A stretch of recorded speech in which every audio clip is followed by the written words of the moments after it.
Holy cow, somehow it is Thursday. When did that happen?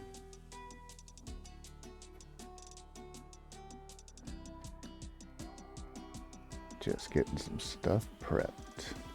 Don't worry about me.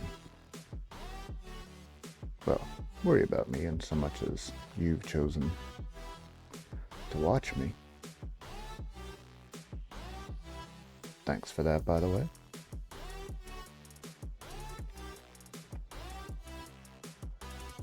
Where was I?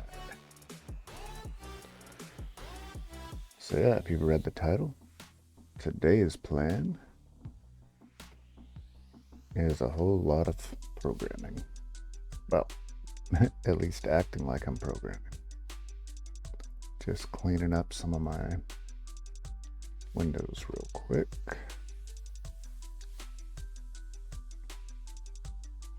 Right, don't need you, don't need you, don't need you, and you.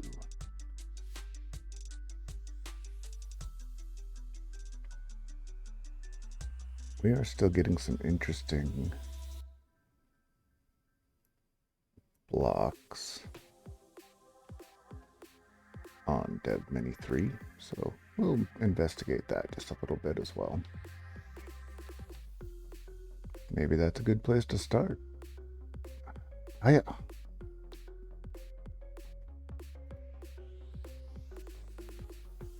Pretty sure that's Waza again. So let's take a look.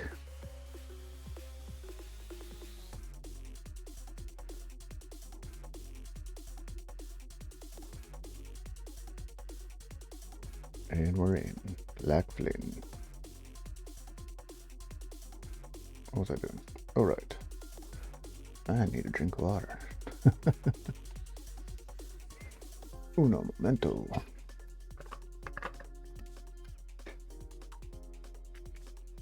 Bit of a rush today.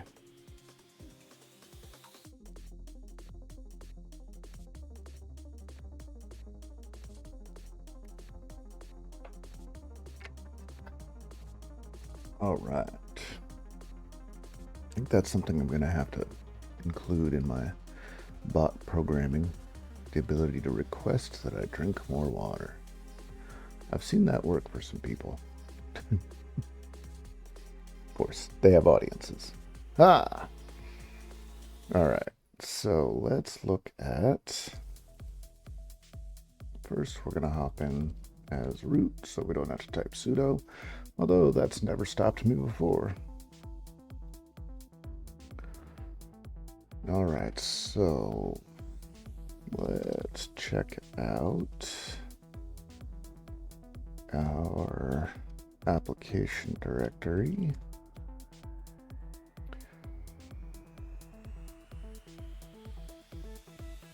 Let's see what the Waza agent. Okay, it's not Waza.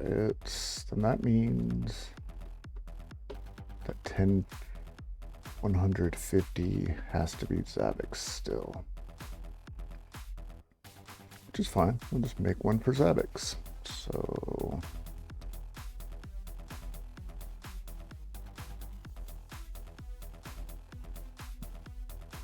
yeah.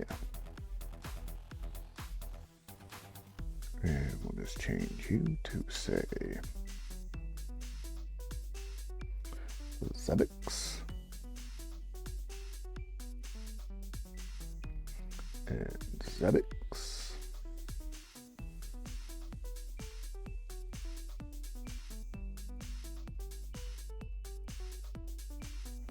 It'll work. I am going to have to revisit Zabbix. I mean, I've put so much work into Waza, but Waza. I feel dumb saying it, no matter how I say it. 150. I think it's TCP. Let's take a look. Oh, Zabbix.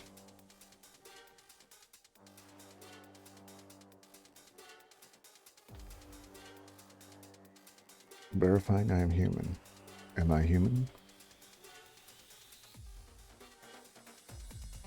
So it's 1050 and yeah, But are they TCP or are they UDP? Well, why don't I just look? I'm blocking it right now, right? It is TCP. Both TCP? They're all TCP. Cool.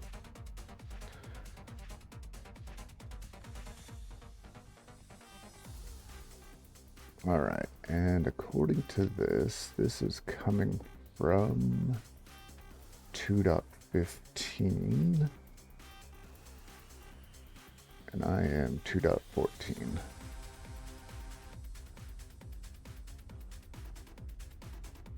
So what we want to do, actually, we don't want to say where it's coming from, because in this case, at some point, it's going to be coming from everywhere, right?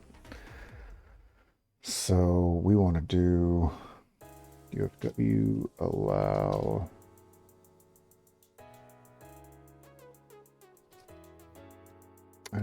actually, let's look at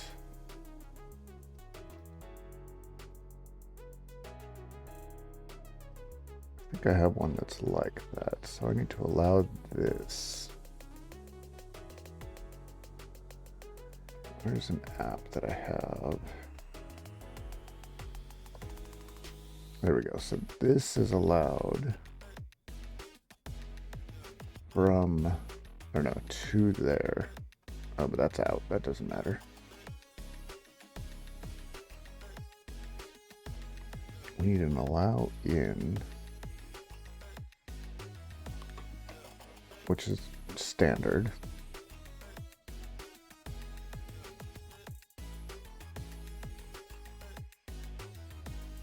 We need to allow Zabbix. Well, we don't need, oh, hey, Tomato, welcome back.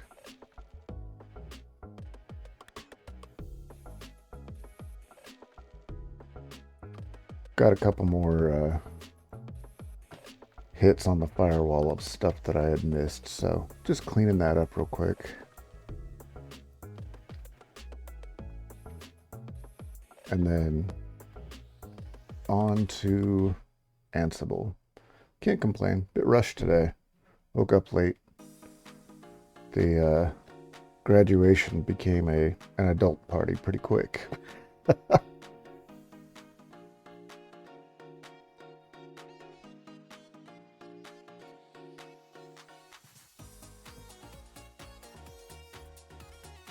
Yeah, we don't care where it's coming from. Although we do want it to go to only one place, but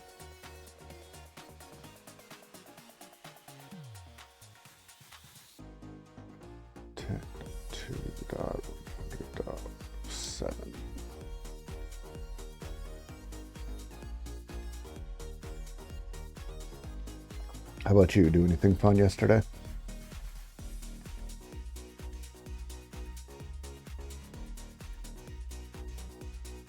You know, I just realized my bot doesn't seem to be sending my chat. Well, I wouldn't know. It's a white screen right now. Put this there.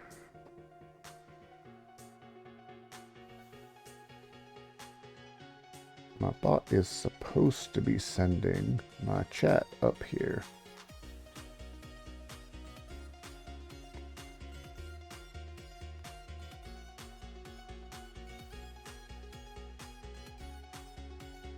And it is not. Oh, you actually got the cert? Congrats.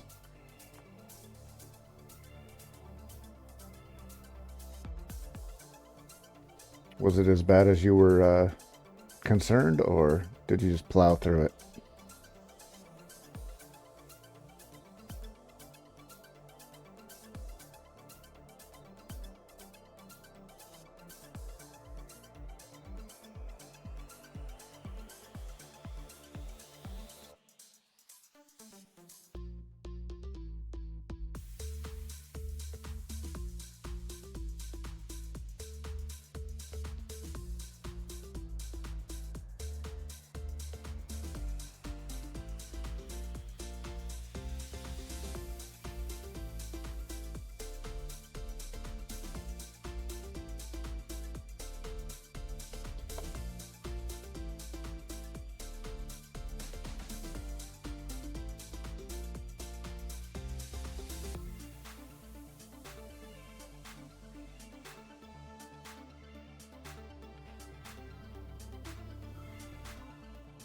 Always trying to confuse you with similar alternatives. Oh, yeah.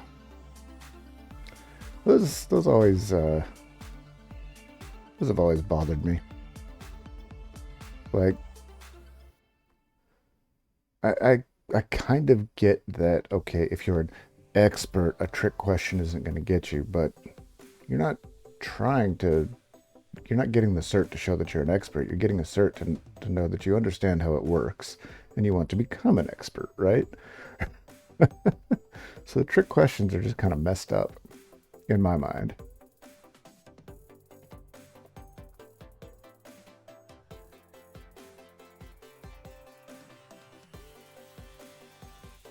Like what even is the point? Oops, that's not what I want. There we go.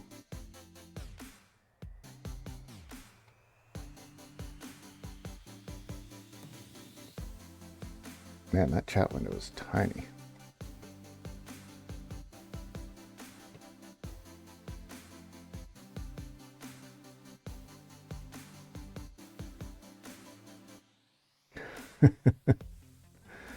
Yeah, not a lot of jobs take that perspective, unfortunately.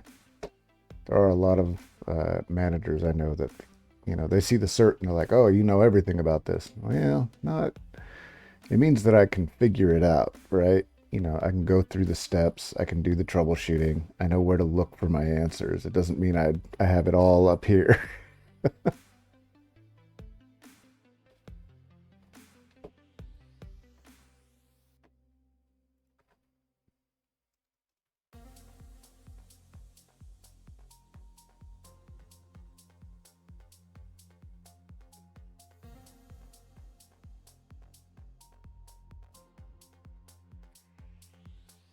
Care about where it's from. I want all from.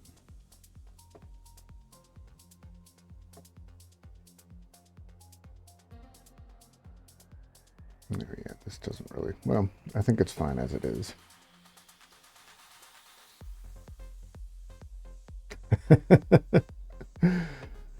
Well, it's, yeah. Don't, you can't expect people to memorize. I mean, especially with technology, you cannot memorize technology. And there's no point. By the time you've got it all locked in up here, it's already changed, you know?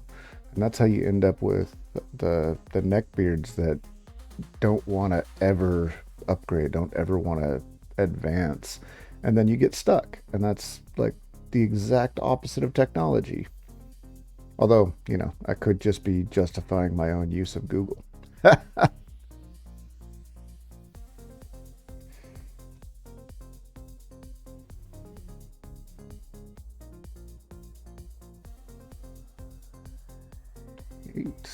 that was a while ago, so we're probably not going to see another one of these for a while.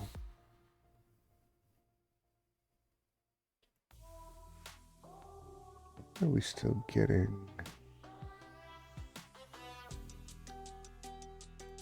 Source is 15, destination is 103. What port are you? That's 80. That should already be acceptable.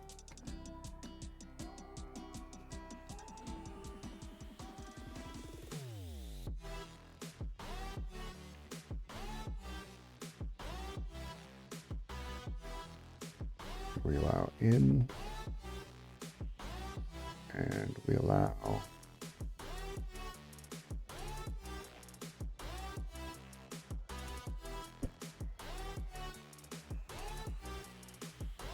wait, we have, oh right, we don't allow 80 out. Okay, fine, but we do allow 443 out.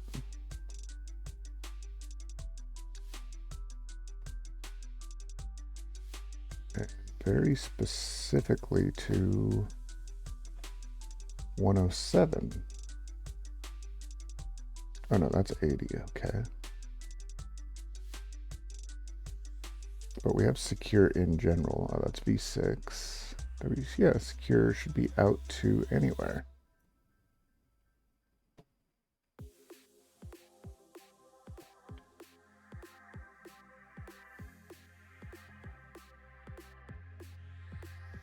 Destination is 2.14.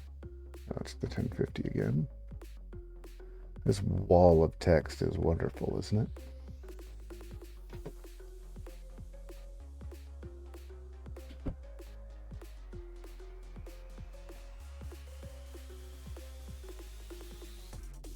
So it's coming in and going out the same. The source is 15 and it's going to 107. And this is 14, I believe. 14, yeah.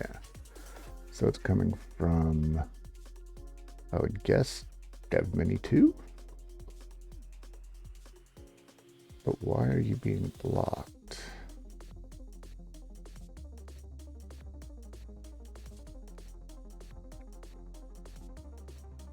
One of the things that some firewalls do, and it's kind of nice, is that it'll have a little code, so you can just say, that thing that you blocked, yeah, allow that next time. And then you're good. It's so much faster than having to figure out, okay, which rule is actually blocking this? Why is it blocking it? And how do I adjust that?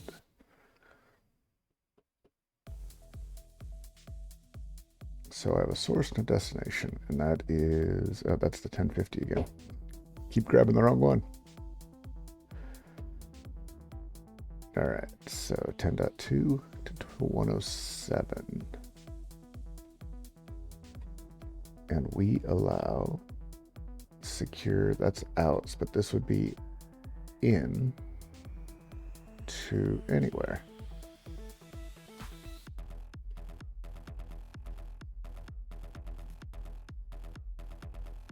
So why you know? Is it maybe because it's allowing it into anywhere and it's assuming the other IP for some reason?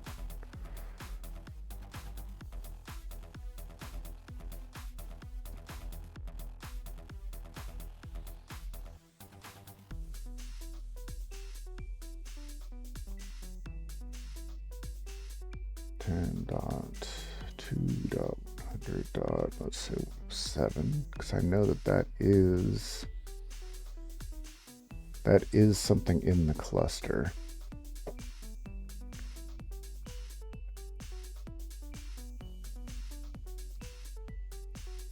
No. Is this where I have to do the app again? No. Okay. Let's do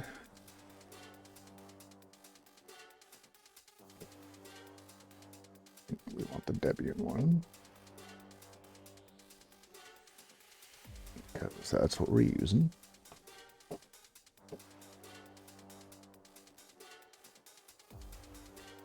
All right, so we want, wait, here's the syntax. Okay, so allow, yes, to any address on this host. Is it not? I wonder if it's not recognizing the containers as on this host for some reason.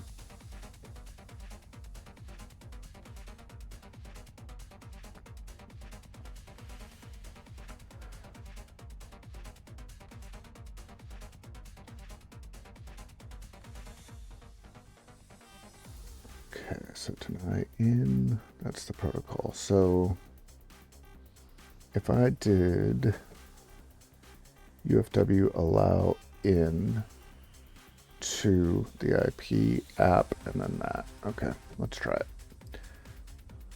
UFW allow to 10.2.100.107. Right, app. Haha.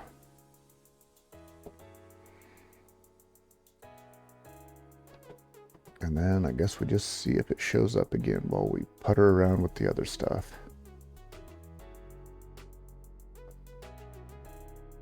Because we don't care where it's coming from. If it's going there, we want to let it happen.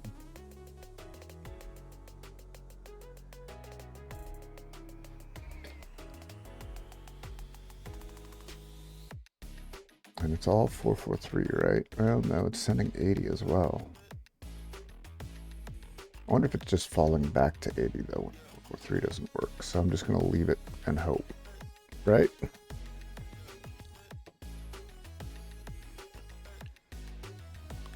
Okay, so now potatoes time.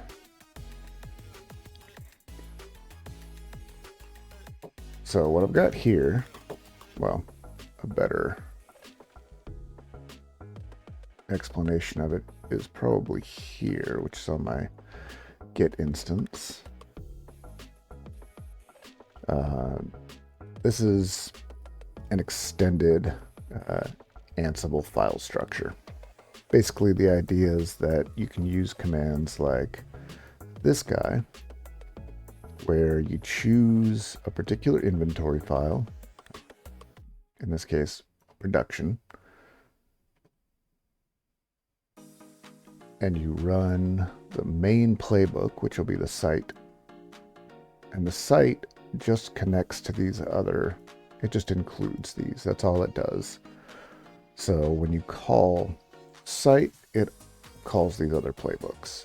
Each one of these playbooks only affects, or it's set up to only run against certain groups in your inventory.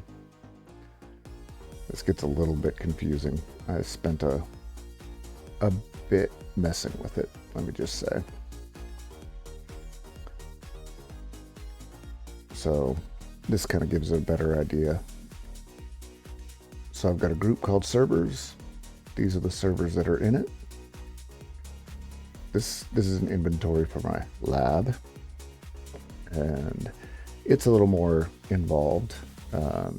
These are all Intel or x86 based workers. These are the ARM based workers, and this is the worker that's only GPU. And then actually this one is also ARM, so I'm gonna have to include it in here, but I didn't want to mess with it just yet. And then this rolls everything up into a group called all servers, and it just grabs each one of these and jams them together, which is why I didn't include these together, right? This is ARM64 controllers. Okay, yeah, that's why.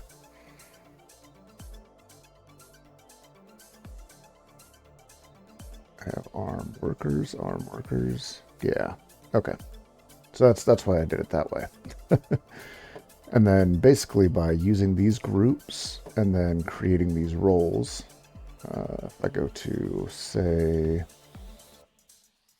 my servers, it just grabs any host that's in a group called servers, which I don't have for that. Well, but I do have it in my production area. And it assigns the role of common. So then we go roles, and everything that's under common gets checked.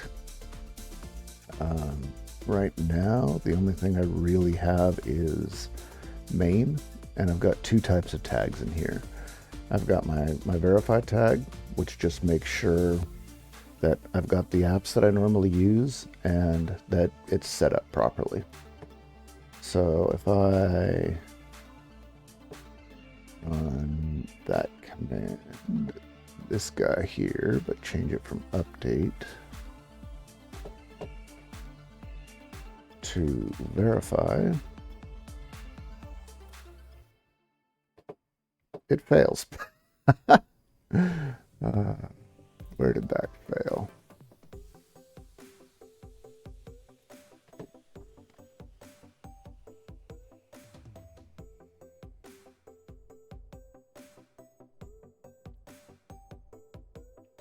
Neither JSON or YAML. This is in common tasks main line 32, huh?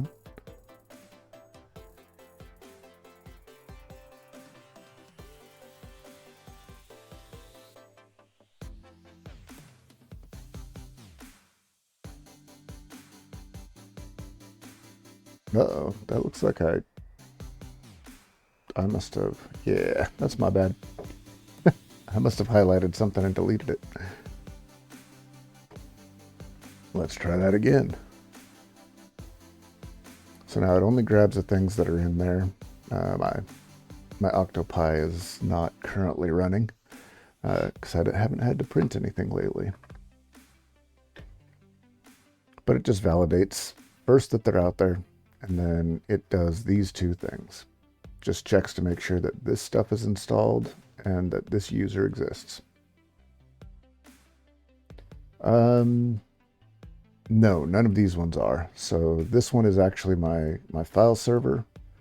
This is a larger server that's running my most of my network infrastructure. It does DHCP, it does DNS, and it also runs the Unify controller.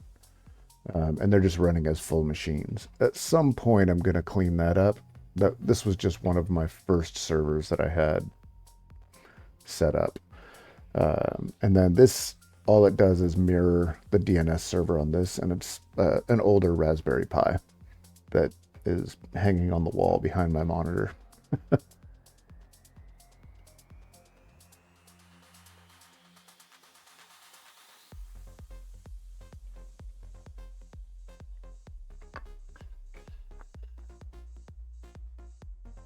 And I used the DNS servers specifically to segregate out. So the in connected me, those are the production lab, as it were. So those are things that are actually live. They're making sure that my girlfriend can watch Netflix. They're important, you know.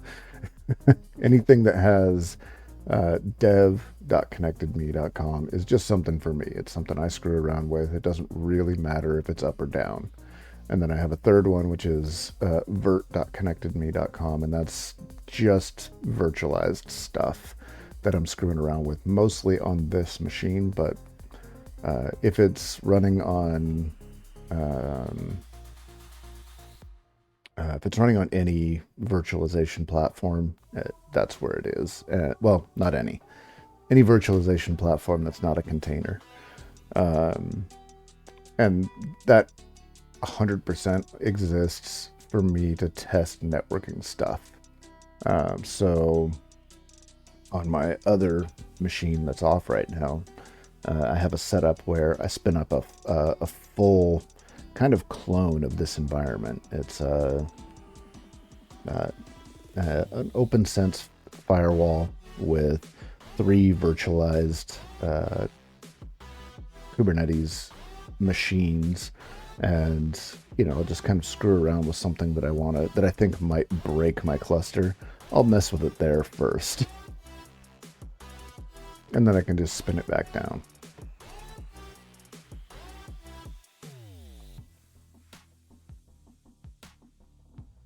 Which, that's actually, I did start some of the firewall and initial hardening stuff in that environment. That's why this is going a little more smoothly. So all of this is basically to say that it's not going to go in common. I'm going to make a new role that's just called test, and that role is going to handle all of our firewall stuff. So I can probably just, we don't want it bootstrap because that one's specialized. Let's just copy com. Okay, fine, we'll do it this way.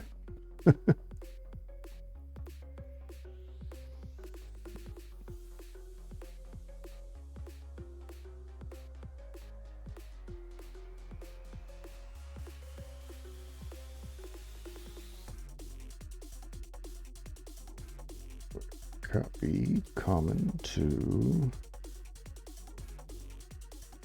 test.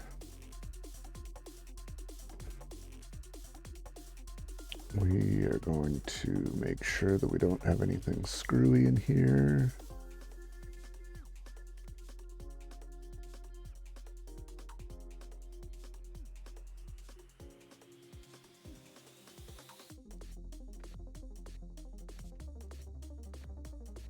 We don't need.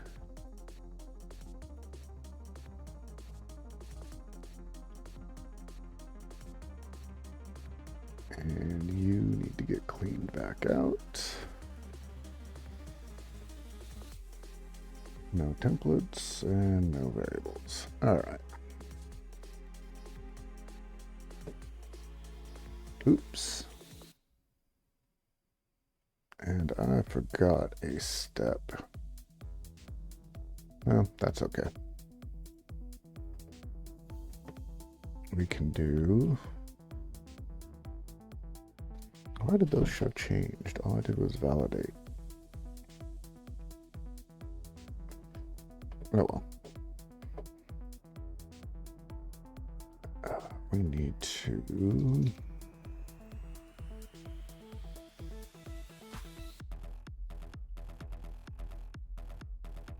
create a feature.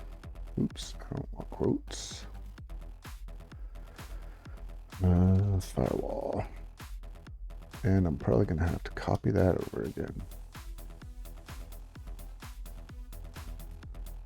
No, there we go.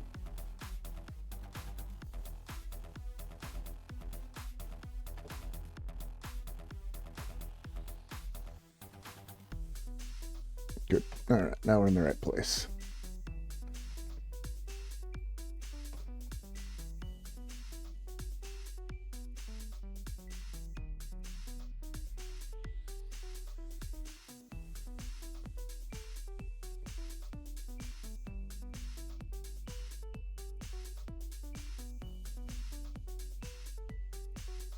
Ooh, all right.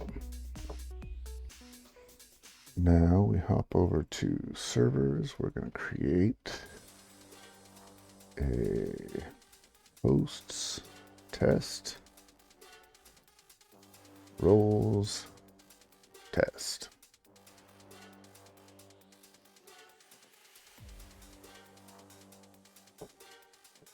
You don't even think about it. This has got to be quite a bit like Terraform in a lot of ways, right?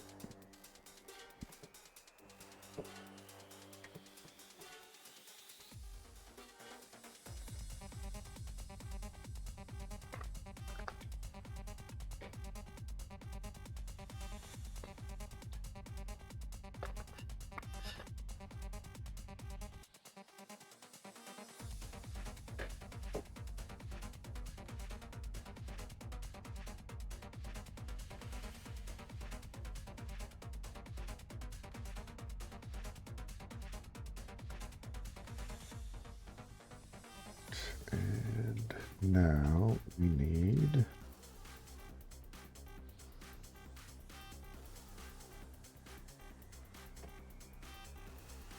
have to make sure that that's actually there.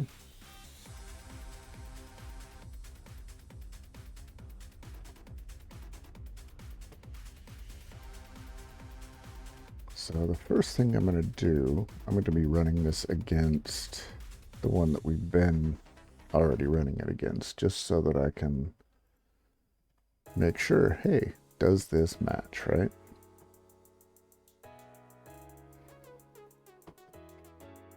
So we've got to recreate all these rules. Yay! Although I can cheat, and that's the plan. Never do more work than you need to. Because the cool thing is I can run right down this list, right? If I do UFW delete 1, it just has the command that I need to make it work. And I just hit no. Do the same thing with 2. No. And so on and so on. So we just run right down that list, make sure all of that is in here. Now the question is, does it have the ability to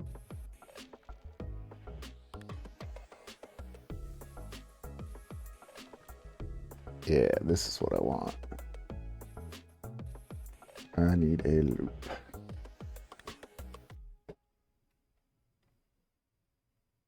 Let's just copy you real quick.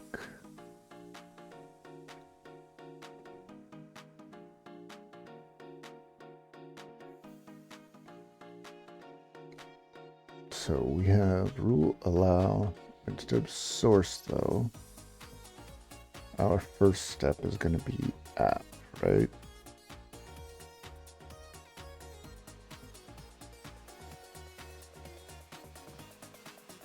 Allow and then name.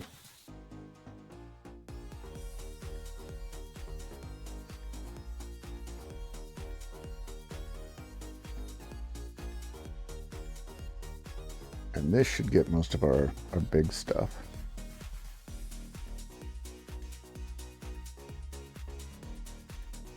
Ah, okay. So why did I hit delete and cancel? So hit delete, it shows me exactly what I need to type after UFW to create that rule. And then I say no. So now on another machine, in theory, I just say, oops, that's not what I wanted. Go away. I just copy this guy. I say UFW, paste, and that's the command that I need to allow 22. If I look at, say, one of the more complex ones, let's do 7, or let's do 6.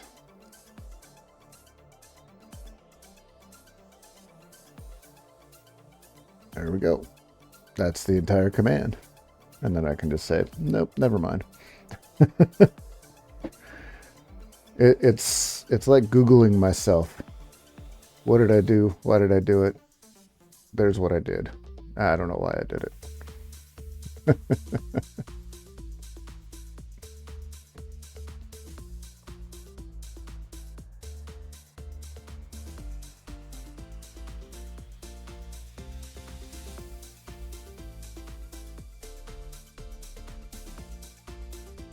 So we're going to allow DNS. We're going to allow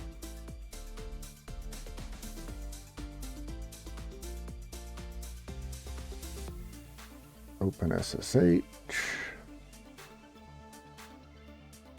We're going to allow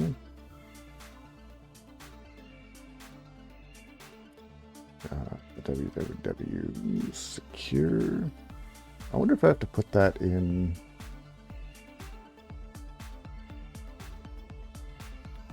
Instead of UFW, I'm going to call this, because these are going to be common. Because these are going to, I want to make sure that I have a tag of UFW that goes into common, but then I need another one that goes into the roles for controller and node, which means I don't need this.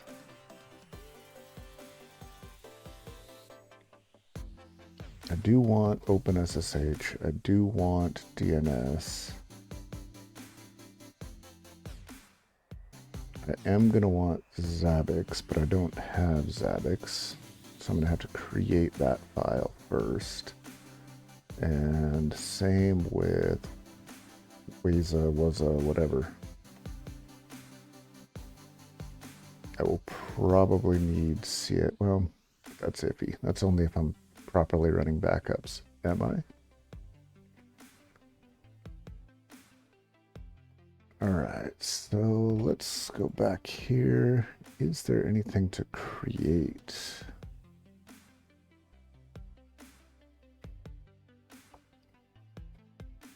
2IP, 2 port.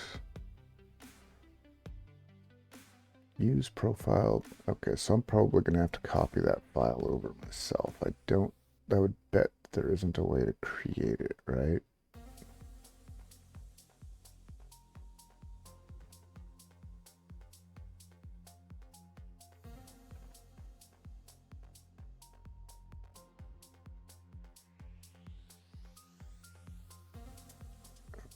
Okay.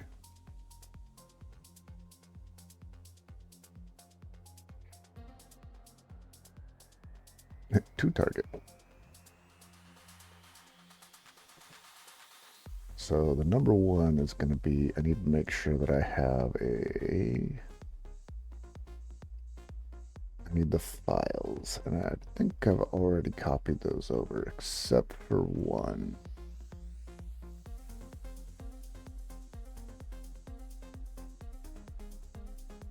TP. Yeah, I don't have Zabbix yet. So cut you and... Oh, really? Fine.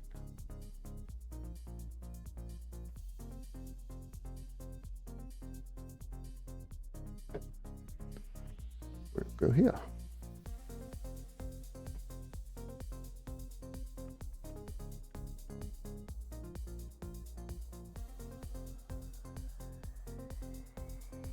Cool.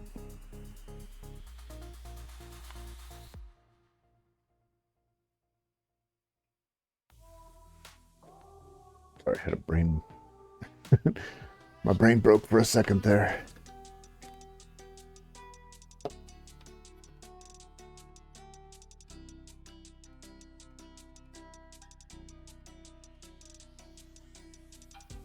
It's funny watching the background flick in and out. I do think I'm going to have to just go with an actual green screen at some point. Because I can do this. Oh, hey, now it works.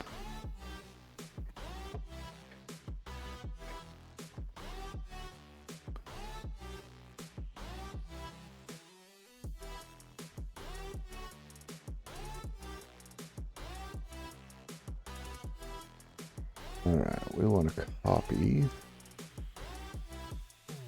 Where do I have all this stuff open? Close, close, close. You we want to keep. You I don't need open. You I don't need open. Alright.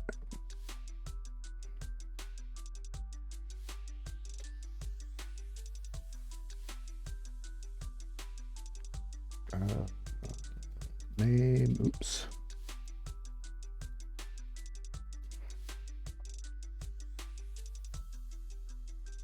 No, we're not copying the host file. We are copying...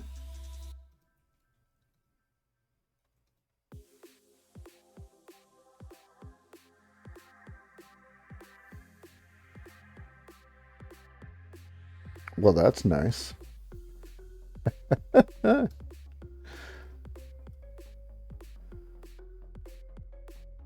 Source is...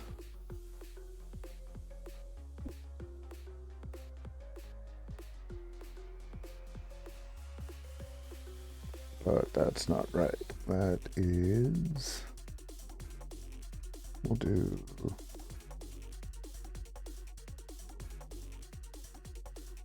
I wonder if that's even going to work.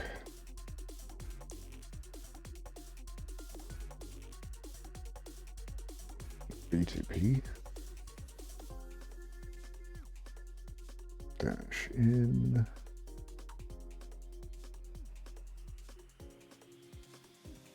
Now it gets it. No, it doesn't.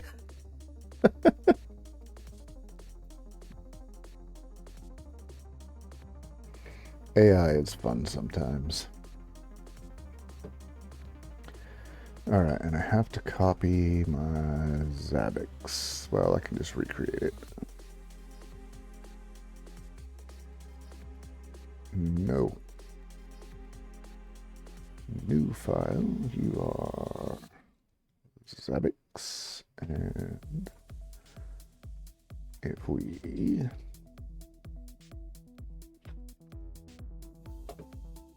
cat you, copy, pasta,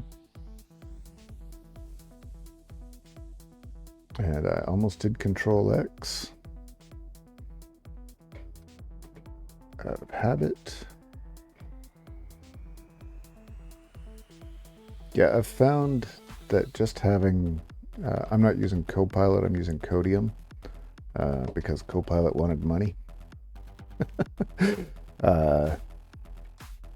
But I find that a lot of times I'll start writing out code for something, and then I'll kind of go, wait, how would I do that? And I look over and it's already filled it in, and I go, that's not quite how I would do it, but it gets me started. Tab, and then I just start filling it, start refactoring from there.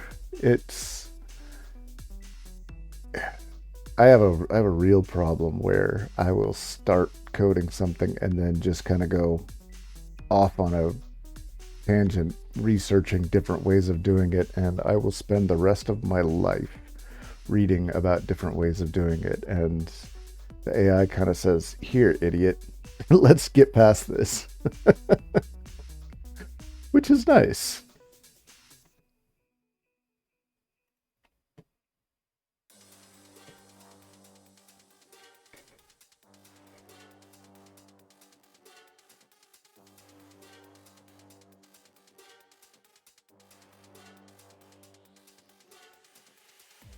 Why is it trying to do that, though?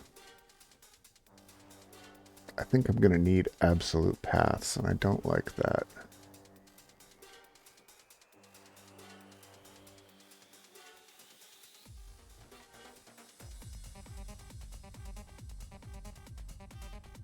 Let me try this.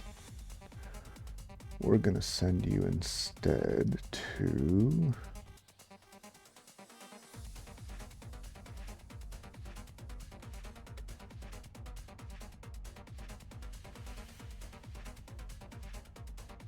Yeah. All right. So if I go to my servers, I've got test. I don't have anything. Do I have a test here? I don't. Okay. We're going to use... put you in test.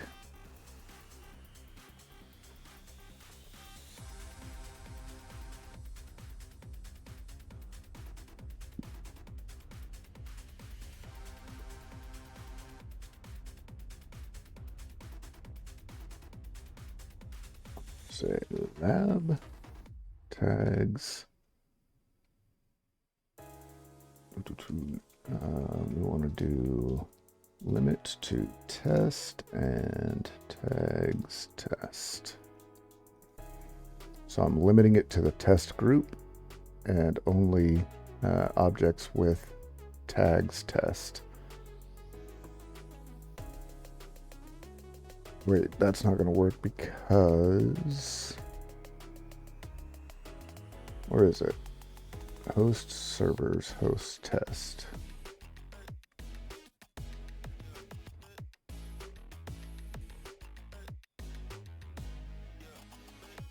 No, that should be fine.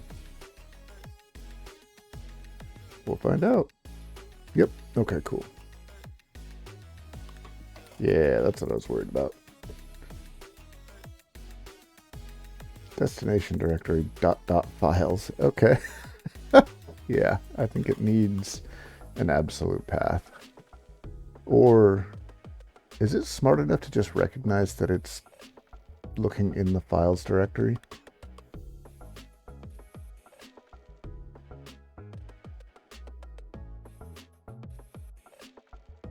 Yeah, exactly. Just get that quick start. Get there. I mean, I would not call myself a developer, and any developer that heard me even mentioning it would, well, I mean, that's not true. Everybody is a developer. If you've written anything at all, you've developed. But I can't say I've built my bread or made my bread with it. You know what I mean? Why is comment undone? All right, let's see if this will just grab these files, because that would be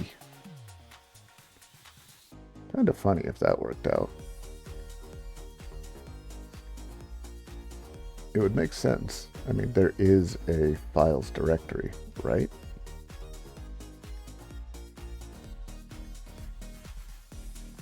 Yeah, not a software engineer. I can engineer myself the occasional script. I mean, the bot that's keeping track of how many times a person chats in the window. You know, that's like the extent. Actually, let's see if I've broken it.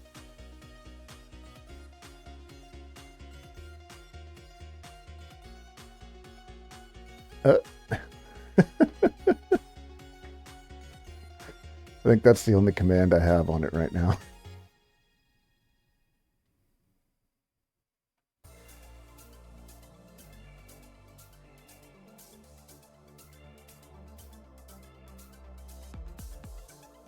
Okay, so it doesn't care about the files directory. Oh no, it says it's home conops is not writable. Message destination home. Okay, so the destination is what's not writable. That doesn't make any sense.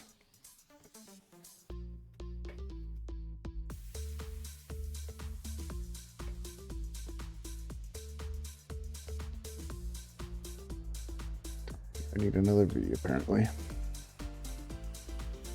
Oh, so much output.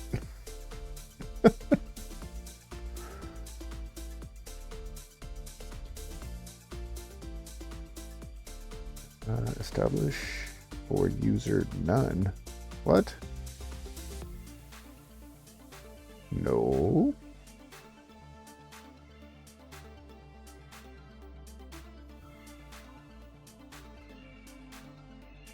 Well, there's your problem.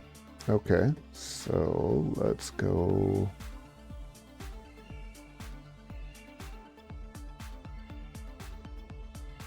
So Bootstrap uses me. Servers. Oh.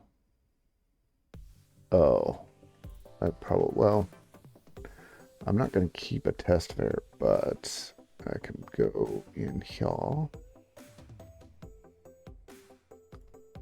I just need to make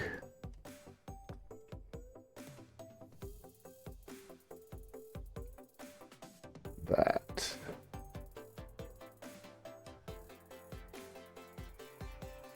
I think it's Ansible user, but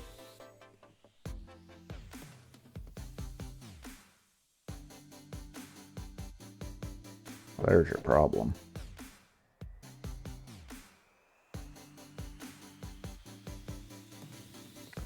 Let's get rid of the verbose. Whoa, that's new. Permission denied? What do you mean permission denied?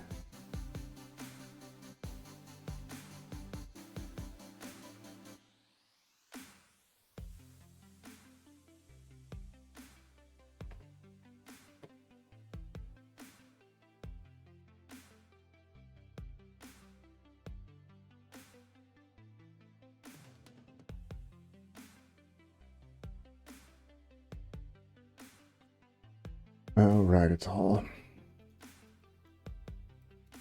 So this is so much fun. Debian has apparently decided that they want to get rid of all of your logs. They want to stuff everything into a single log. And I thought isn't the guiding foundation of Linux to do one thing and do it well, as opposed to journal control, which is supposed to do everything? Like, they've slowly been migrating away from the concept of, I don't know, I'm bothered.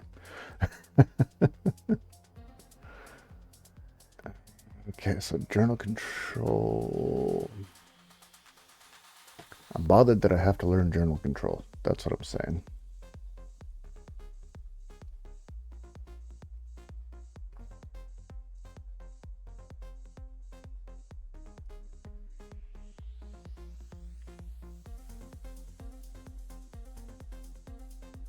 -USS. That doesn't seem right. But let's see. No entries. Yeah, I didn't think so. So I need -U auth? No.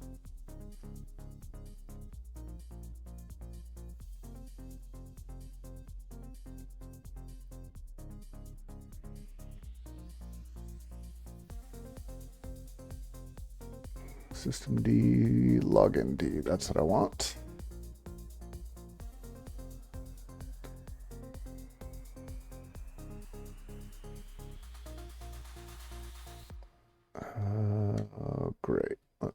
bottom.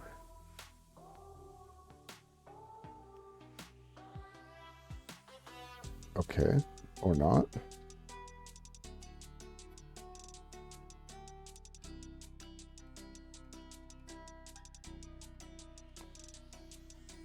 All right, login time.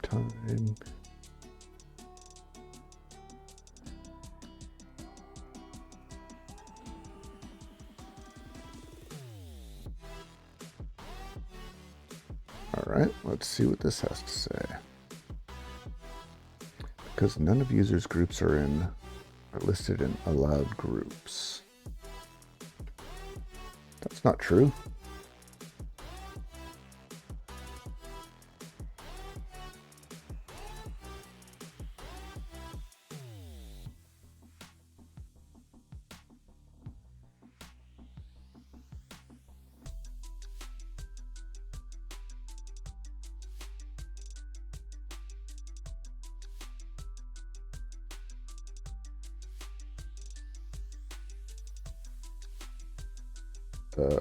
What?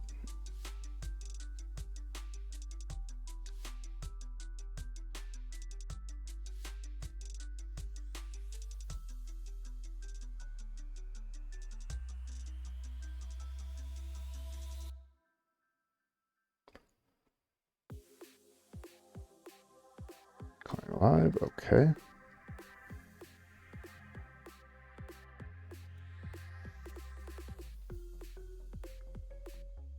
Oh, well, that's fun. Something else I need to add.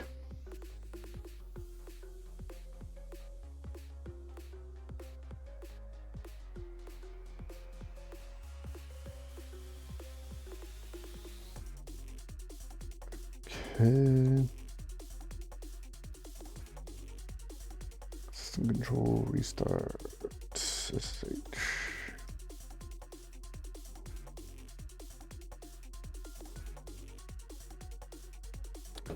Let's try that again. And apparently it's something I need to add to my to my common script.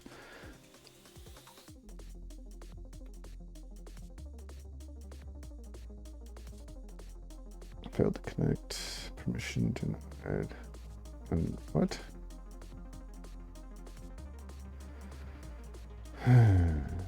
Do I have to run Bootstrap again because of that? That would be annoying.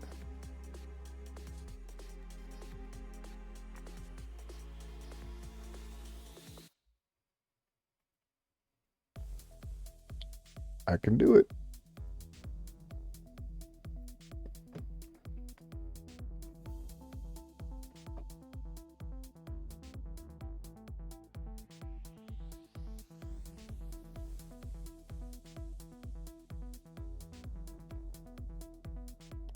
Get rid of the limits. We'll get rid of the tags.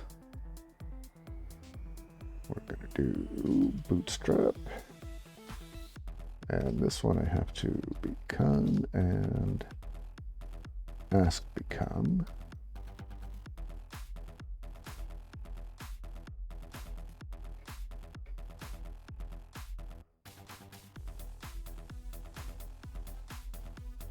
And this is something that I've written that's supposed to just level set everything. And I could have swore I'd already run it against this, but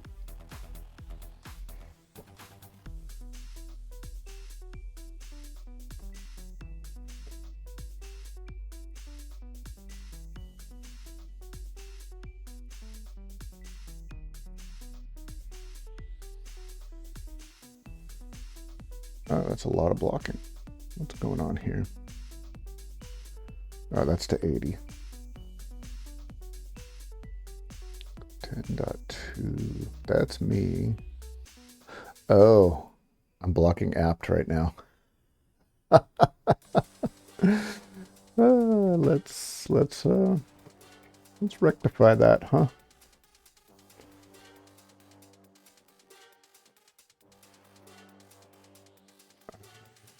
Let's do UFW status. numbered.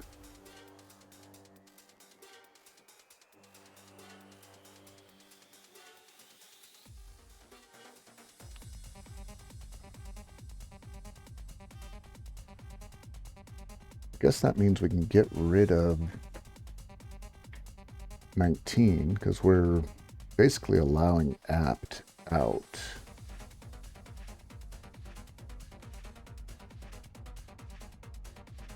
I don't want to allow all though.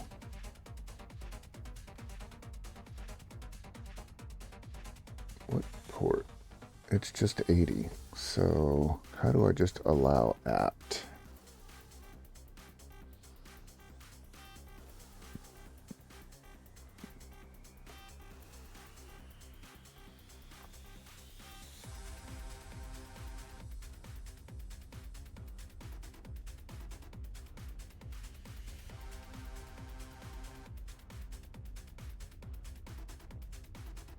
What about rate limiting?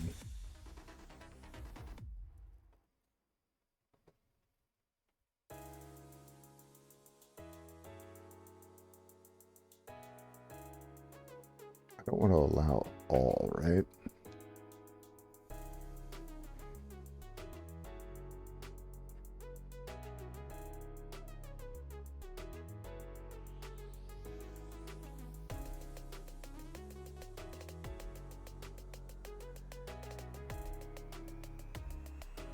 But apparently that's all I can do. And that is because UFW is a network level firewall and not an application level firewall.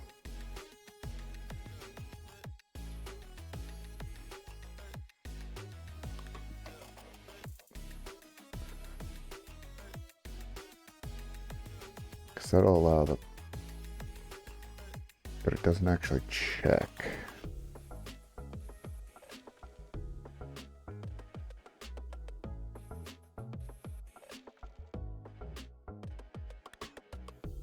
Yeah, because it's not, it doesn't care what application it is. Even though it says it's looking for application, you're just defining an application by ports. So I just need to allow UFW out. I just need to allow 80 out, which I don't like.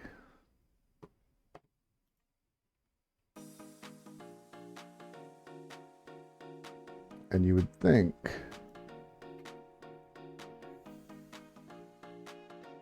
if it failed on 80, it should just switch over, right?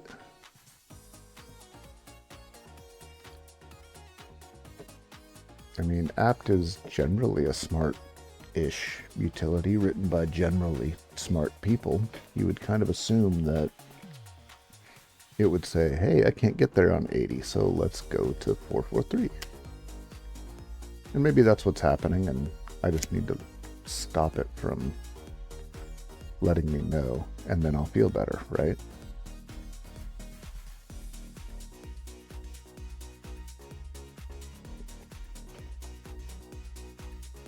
But it does make this particular portion take a lot longer. Maybe there's a setting in apt.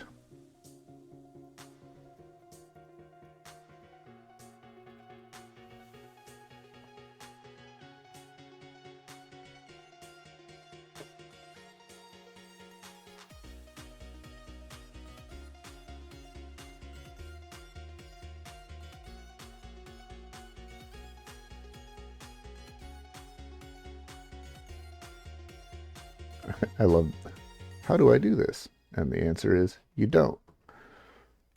You don't need to.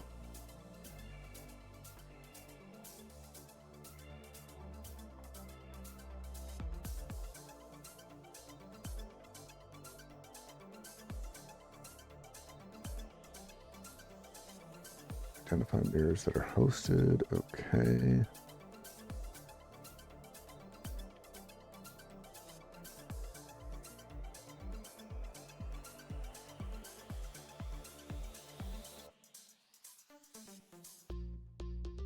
So really, it's just a matter of changing the HTTP to HTTPS.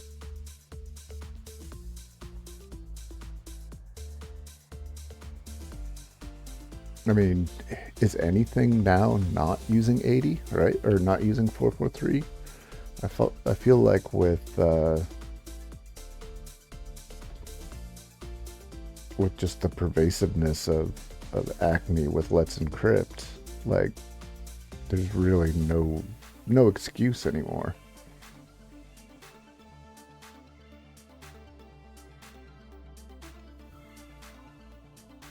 So let's look at that.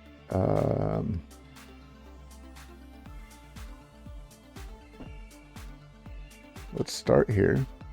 So these are all HTTP. So if I copy you, go here, bada bing. All right.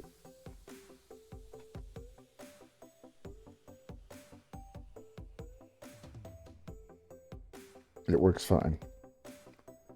So I really just need to say S, S, S, S.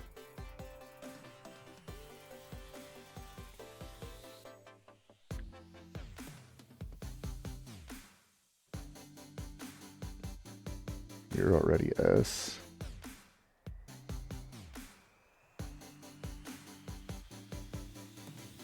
You're already S. And you're already S. That's really it.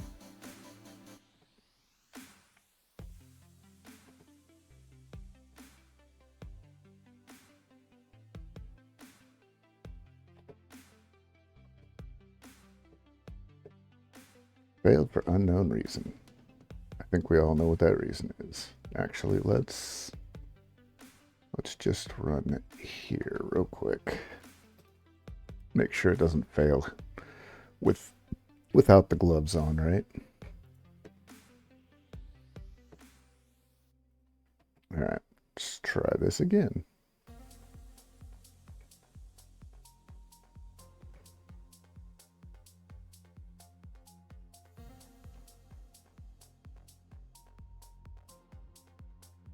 And there we go.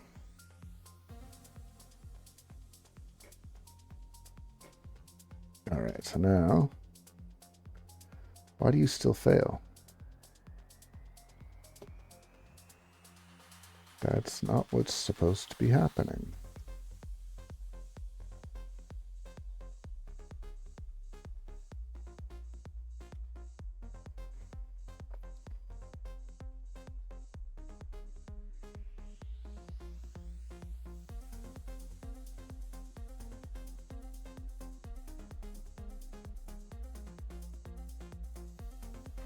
All right, that should be fine.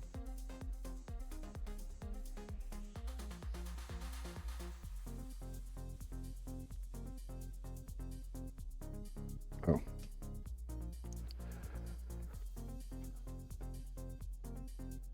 Accepted public key, no.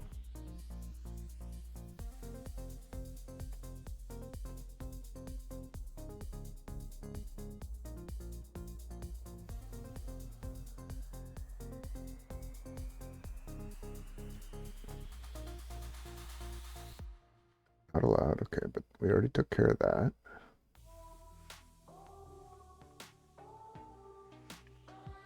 Connection closed, pre-auth.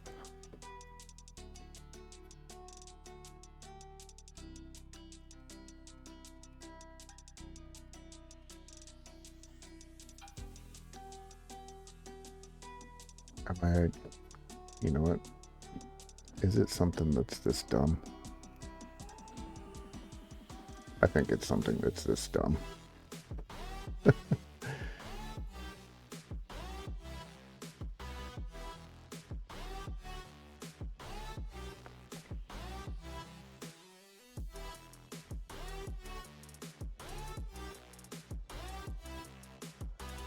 Nope, that didn't fix it.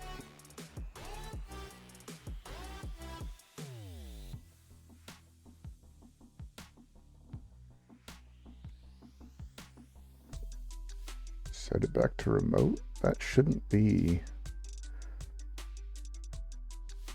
You're gonna tell me that was it?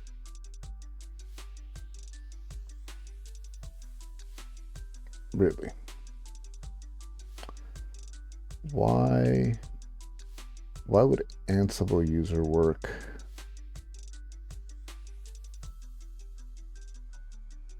here?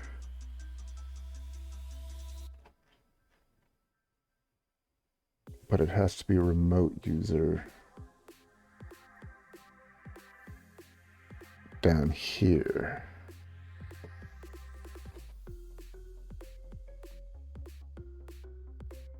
All right, whatever. It got me to the next step.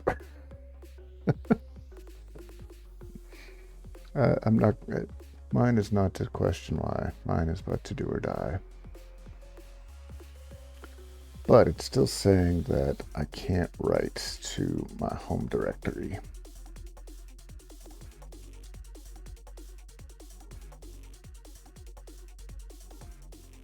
But that just gets me to the next step of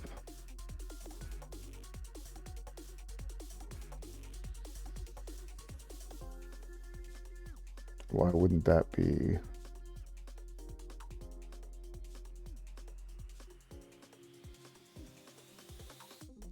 Why wouldn't that be writable?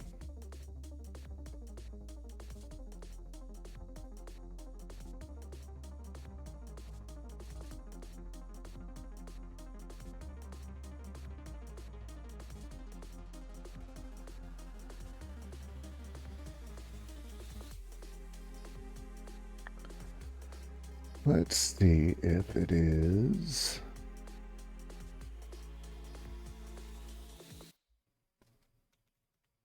Anything in login.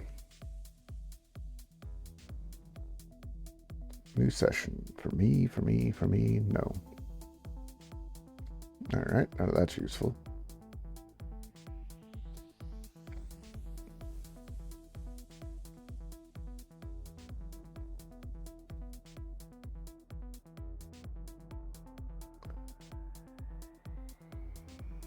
Why not? Oops.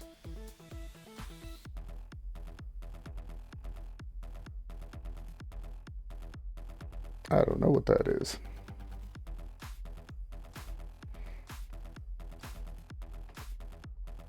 All right, we just have to verbose it up.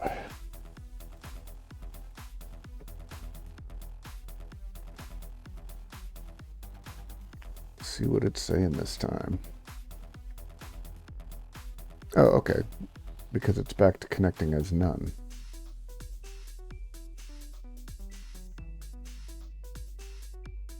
So why would none work?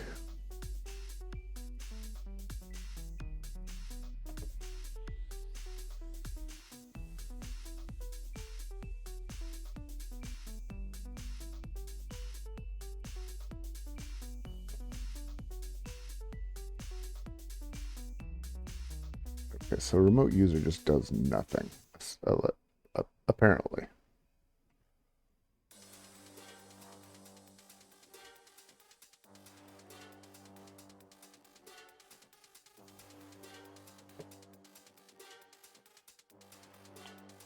But I do think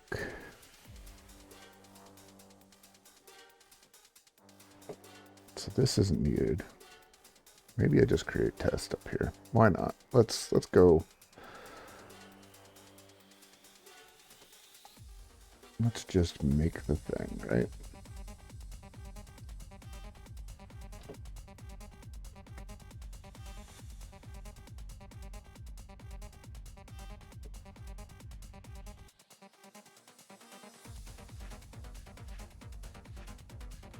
Get rid of you.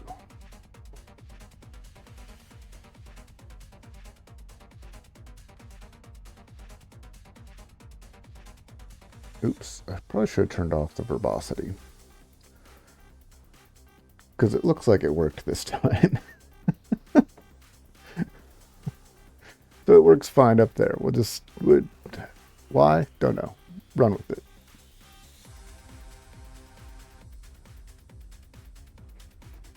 Yep. Okay. Okay, fine. fine. It's fine. This is fine.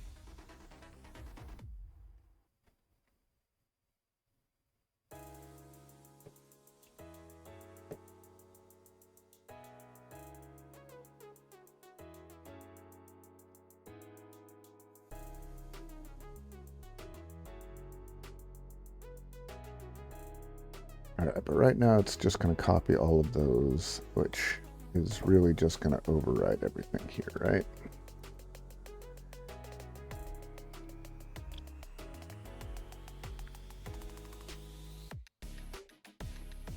So let's look at these dates. Everything should become today.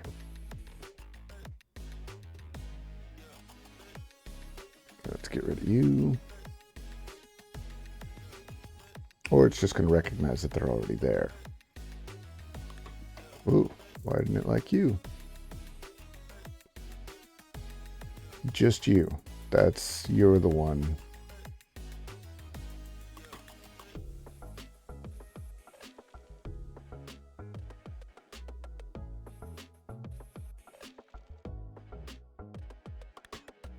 Destination not writable for the last one.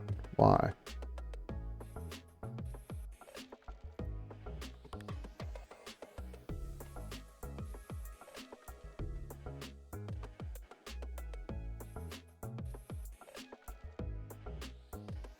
Yeah, I recognize that.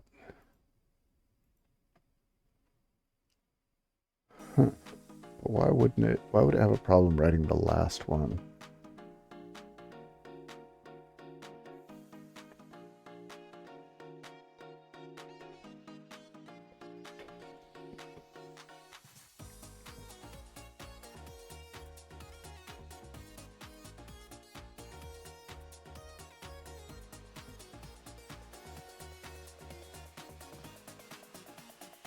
Unless I just put 443 back in here. Nope. So what's your deal with the last one? Do I need to put a space there?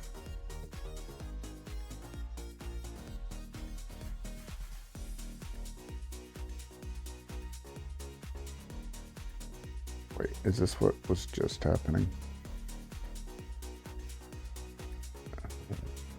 Source destination.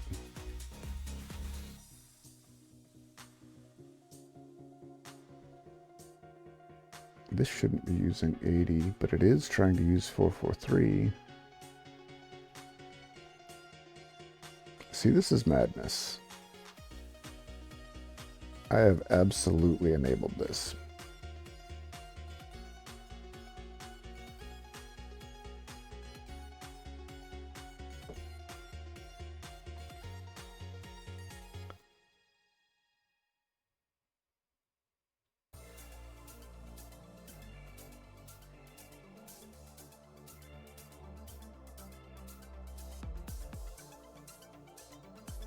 And just make sure that that's... Maybe that was the deal. It shouldn't be. They're supposed to go right into effect.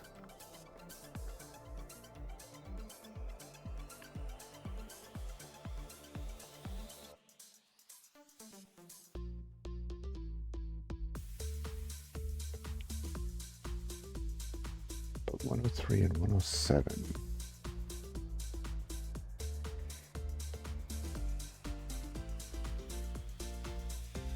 I do find it odd that it's coming in and out, but it's coming from a different one and being forwarded. Well, that's Calico just doing its job, I guess.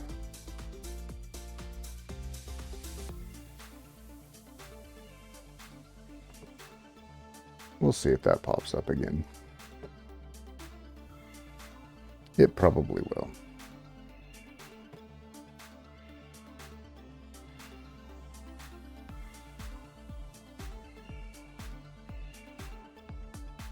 Alright, so we're going to take you out of test. This is going to... I mean, I guess we can copy the files no matter what, right?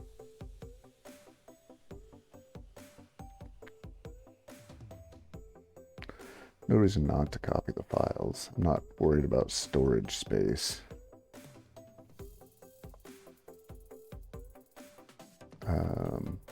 But now what we want to do is we want to, this would be enable secure agents.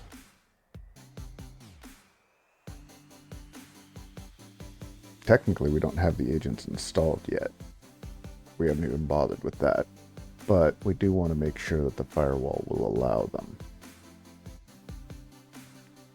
We haven't even set the defaults of the firewall either. So after we do SSH, we should probably set our defaults.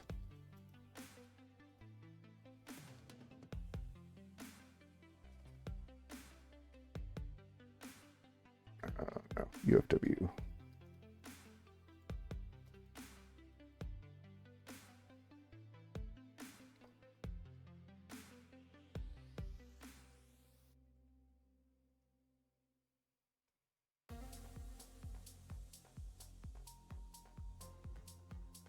So that just says default denied, but I need default in, out, and other, right?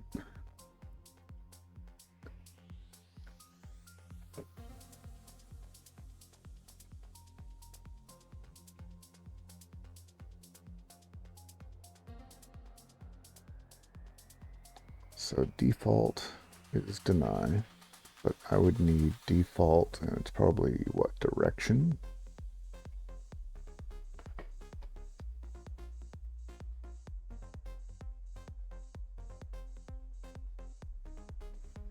Let's go the other way. Yeah, direction.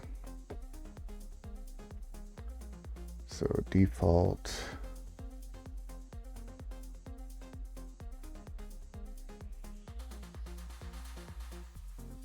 direction in.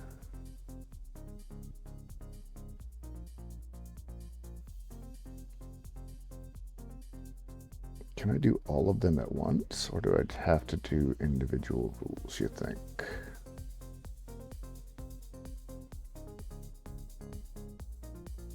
Well, we'll say default in to deny.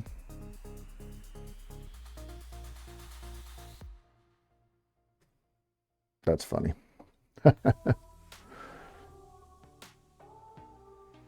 And I'm going to set 2 tags on this.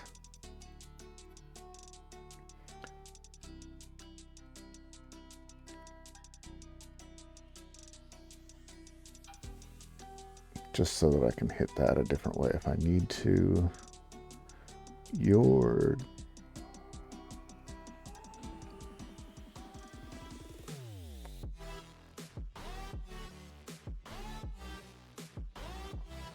yeah, let's do that.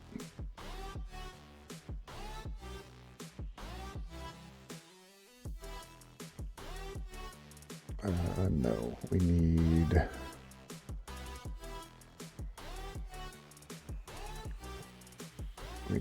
this guy again.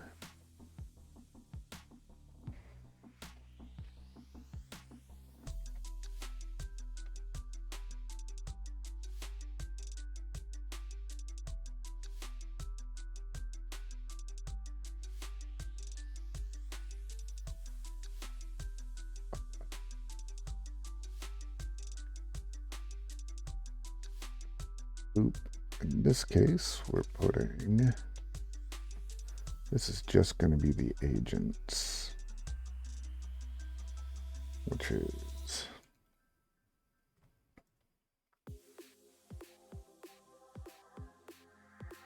Hazel and Zabbix. And this is out. I don't think they need in.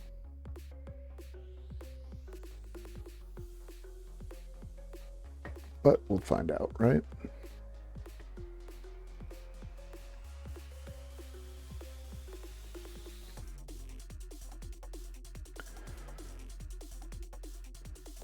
so we've got the files. We now have the agents, and then we're going to need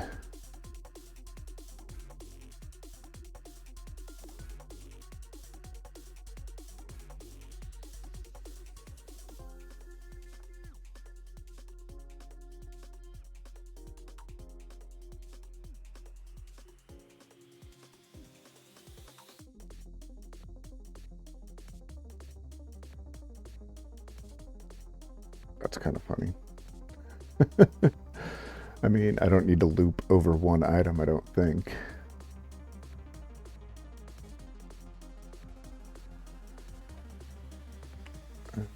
NTP. Oh, I do want to do NTP in and out. This one's weird because out is 123, in is 1023.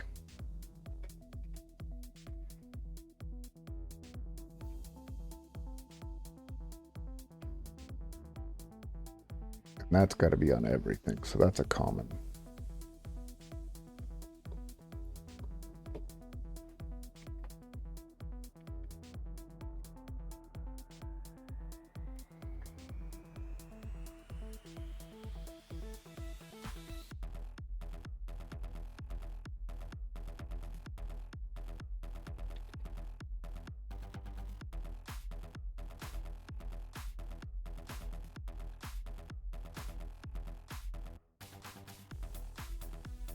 Do it here.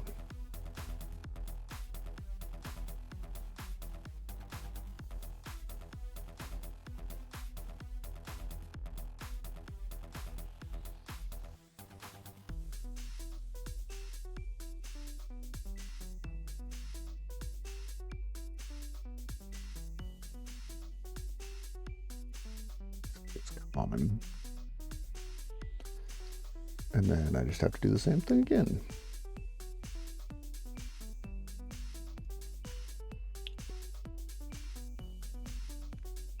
In and out.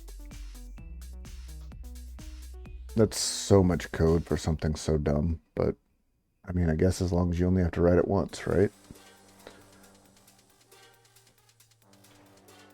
Let's see. Can I do in and out?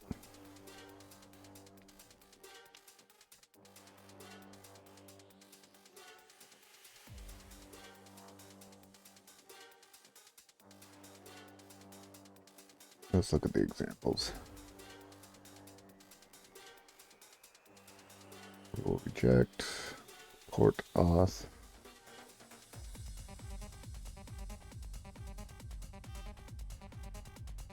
Okay.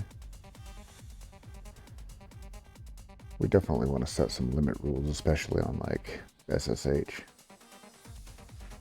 Hey, Cyberrat. I haven't put it up there just yet, but if there's interest, I always can. I have a GitHub, the attention to detail GitHub. Some of it's going to be kind of specialized for obviously what I'm working on, but I can just clear out the keys and throw it up there. I basically have it on my own Git currently.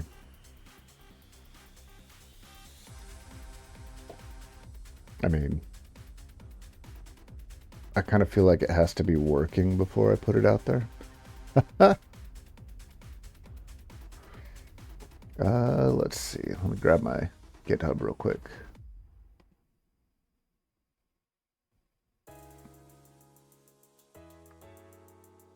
One second.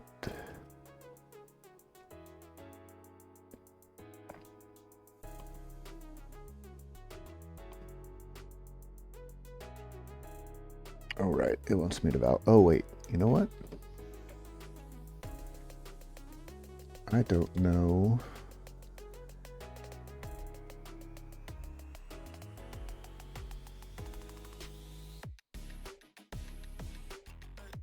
Isn't that it?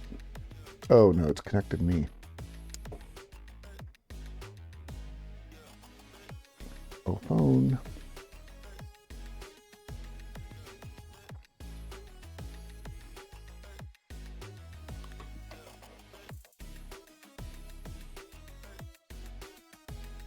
Which one are you?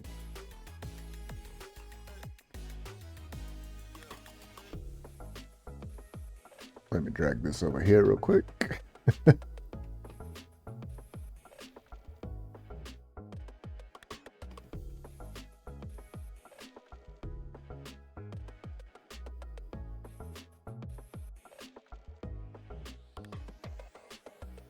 I didn't like that one. Oh, because it's on my other email.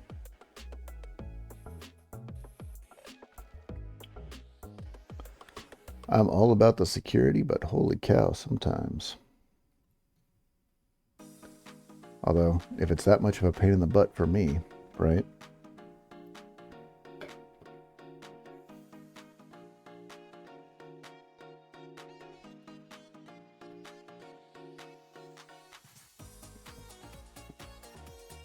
Oh yeah, the only thing I have on there right now is a clone of one of the projects that I worked on.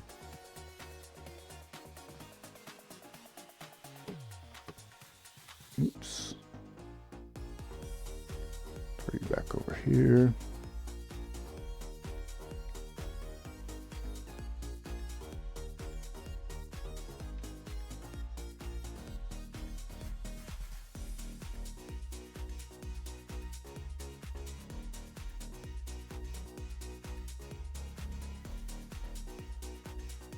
There we go. But yeah, if you're interested, I can throw this out there as well.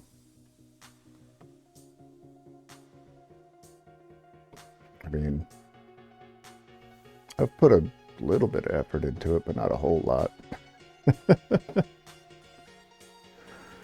Maybe I'll add it so that the bot you can ask the bot for my GitHub too. Because the only link, actually, does it have a link? Nope, I must have broke that. Let's see, is it throwing an error right now?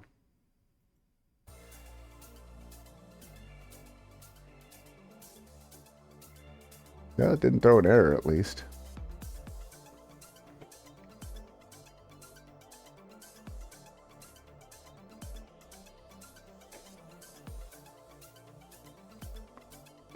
Where was I? Oh yeah, we are here.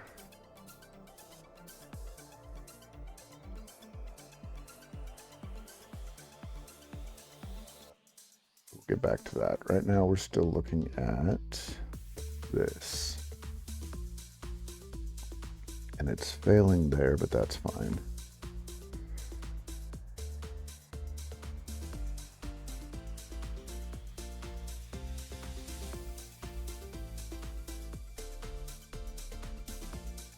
Now, I kind of wish I had set up a virtual machine just to run all this against. Let's see. Let's see if we can get one running real quick.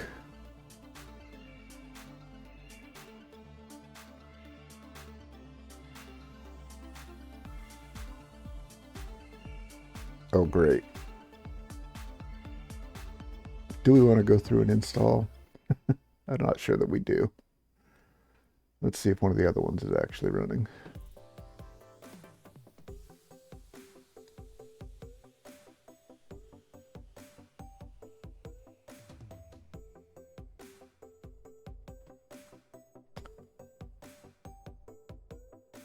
Kali should already be installed, right? Nope. Oh, I think I know what its problem is, though. This is an export.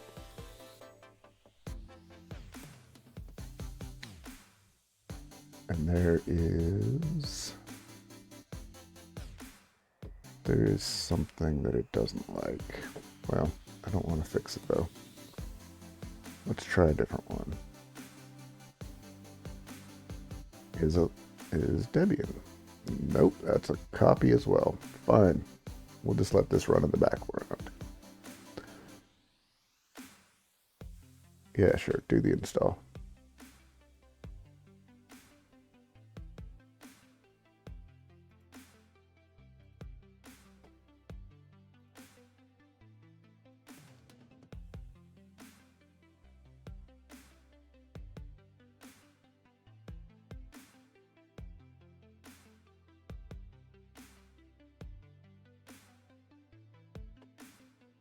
see what we get from this.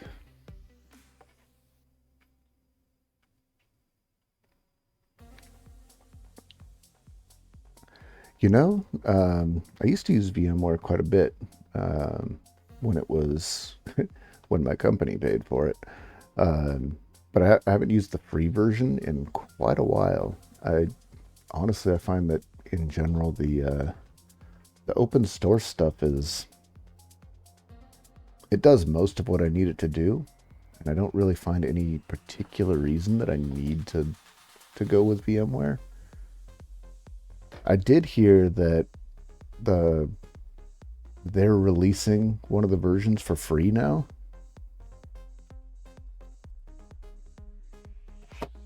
Get back here. We're gonna say root me 123. My favorite password. Full name for the new user. Me, of course. And password 123. Oops.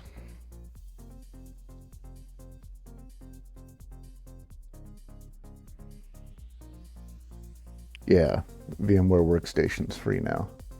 Which is, I mean, it's cool. I do wonder, I mean, with Broadcom buying VMware and kind of stripping everything else away, what's the purpose there? What's going on? Just curious.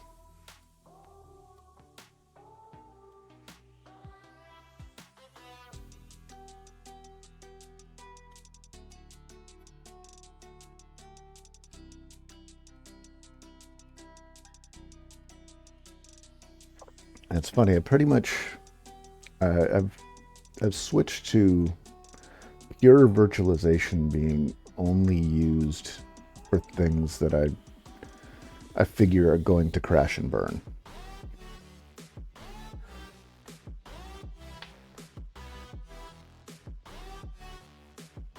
Yeah, I mean, you really can't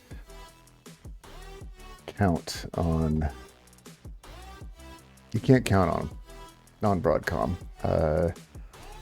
I've never seen anything great come out of it, I guess I should say. Oh, that's funny. There's 4 viewers. One of them's me. I don't think I need that open anymore.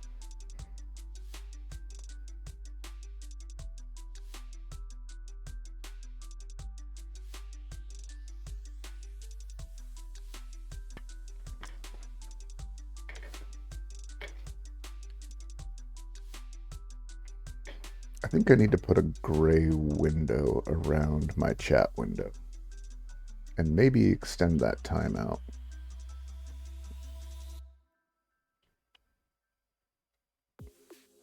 Because, well, sure, it shows up. It's only there for a second. And it's when I have a white screen on the background, it doesn't help me at all.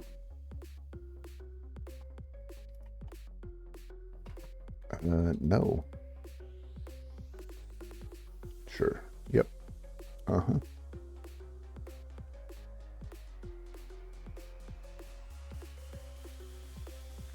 This entire thing exists because I was trying to write a custom installer for Debian to handle most of the security stuff.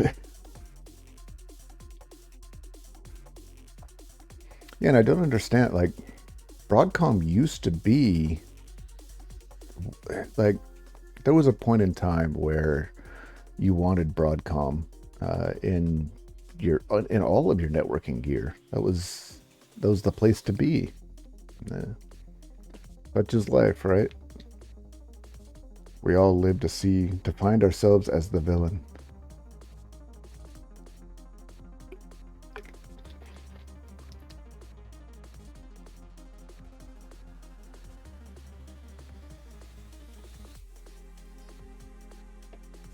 Are you done yet? No. Just do the thing. Come on. We don't want you. We don't want you. We do want you.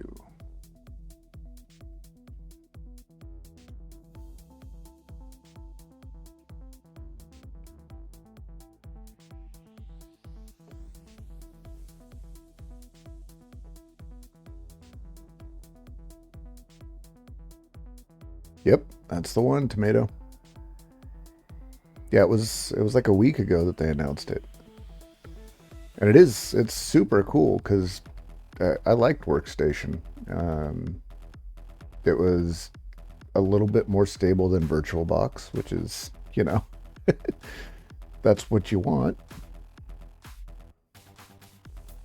For a while, I actually had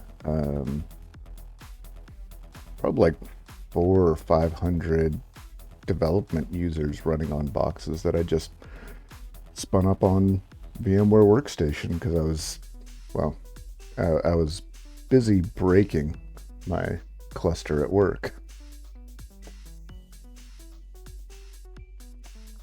And you tell people, hey, it's a development environment, it could go down at any time, but you still don't want that to happen to anyone.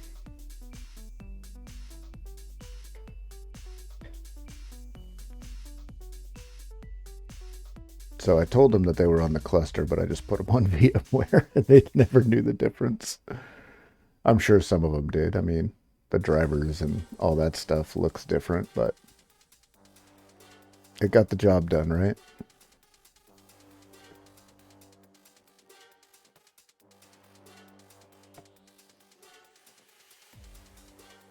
Uh, what?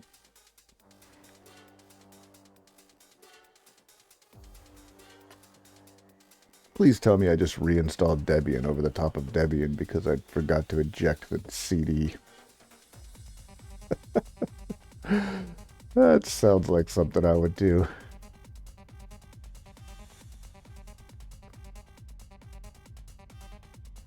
Because yeah, it is the one that I was trying to run. So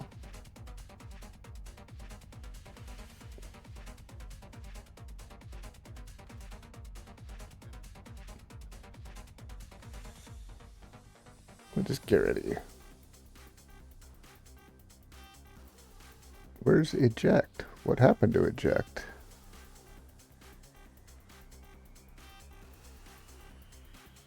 Alright, we'll just get rid of it. Goodbye. Alright, let's try that again.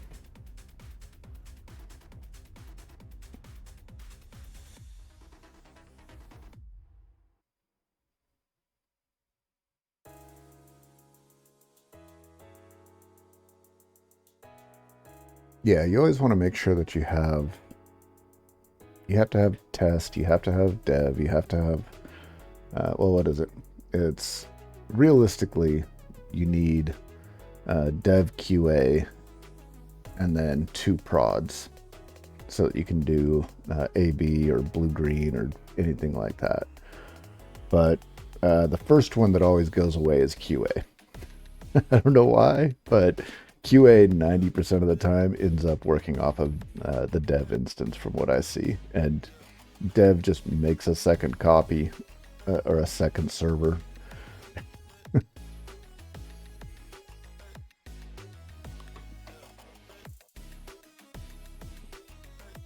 Oh, whoops, it was 1, 2, 3. Root me 1, 2, 3.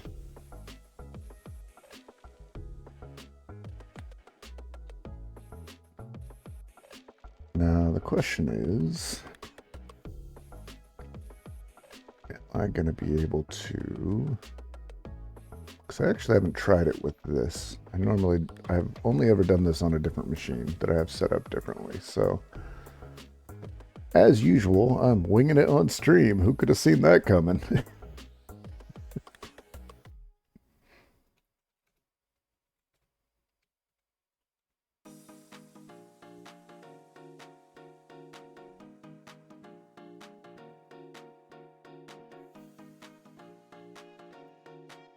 Sweet. All right. So, in theory, I just need to make sure that I can SSH in to this guy, which means that should already be there.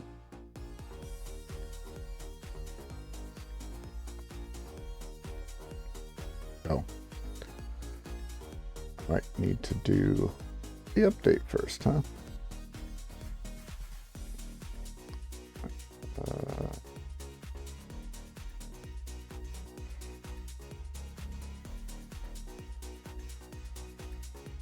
Okay.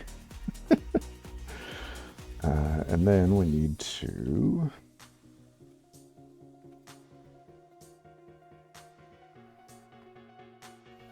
Nano is already installed. I already installed Nano. I was smart enough to include Nano in this.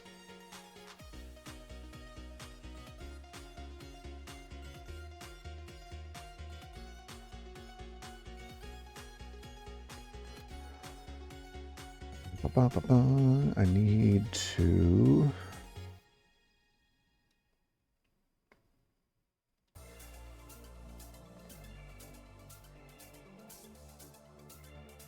wait, this should already be fine. I should be able to just install sudo and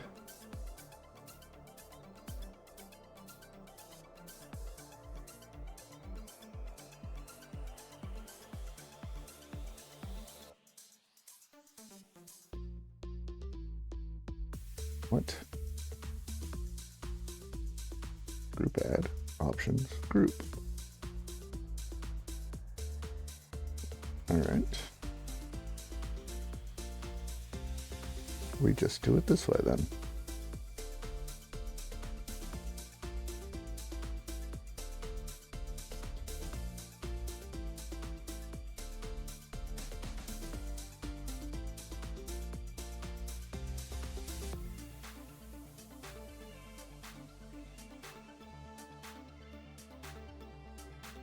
Now, in theory,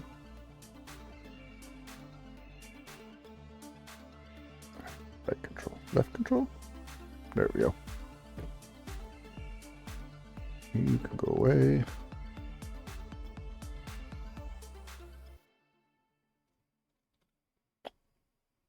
Everything looks hunky-dory.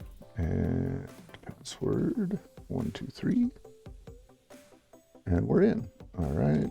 Sudo ls, password 123. And we have sudo. Cool. So we copy this. We hop back over here. We go to our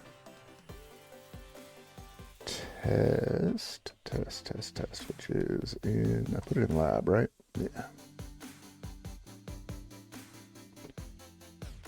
Which is, oh, but we need it in Bootstrap first.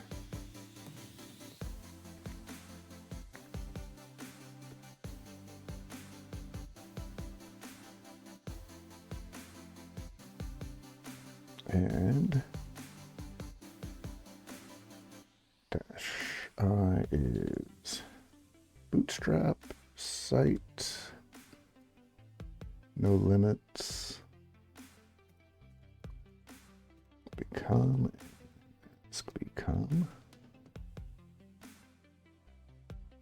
oops,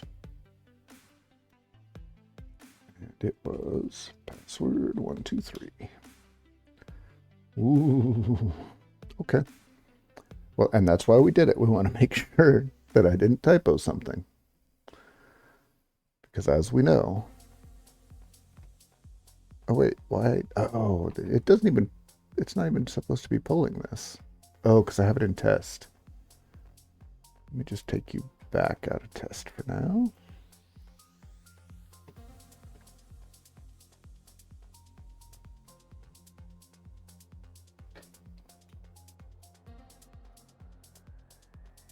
Oh, it doesn't care for some reason.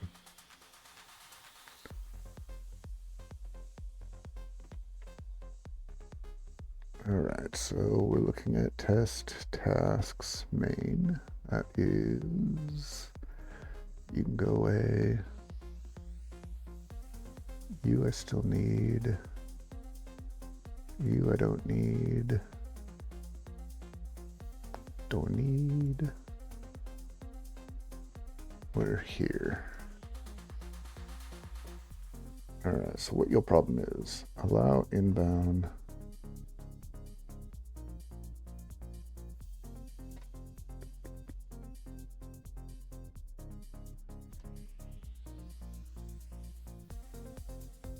Oh. Why did I paste that in there? How many times am I going to do that on this stream? Is a better question.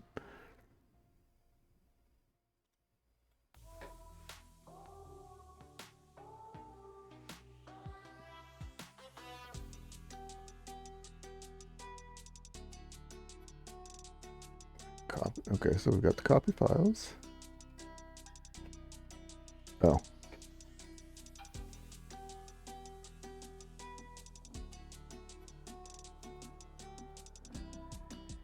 No, you were in the right place.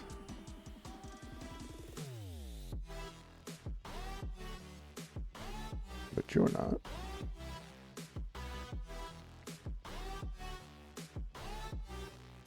And if you're saying to yourself, self,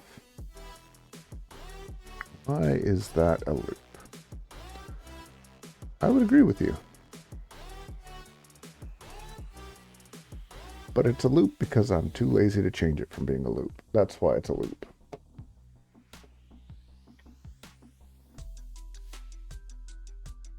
There we go. Failed to connect. Key password. Oh, right.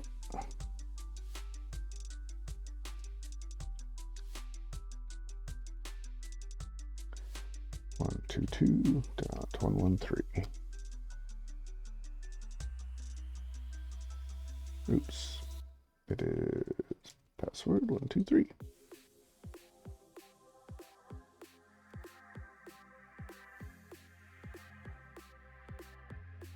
Do the thing. Finally. Wow, that was quick. I like it. Okay, so now I should be able to take you out of Bootstrap because you're strapped and booted. And put you back here.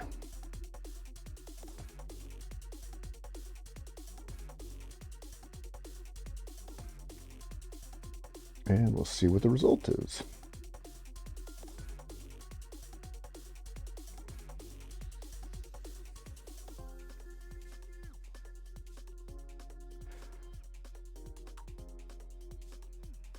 And we have, this is going to be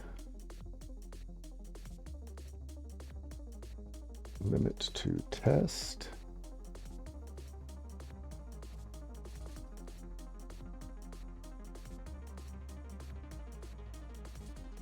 But I think that's it. So we want to run all the tags.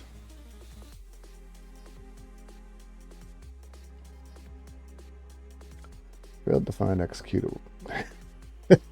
Maybe part of Bootstrap is we should be installing UFW.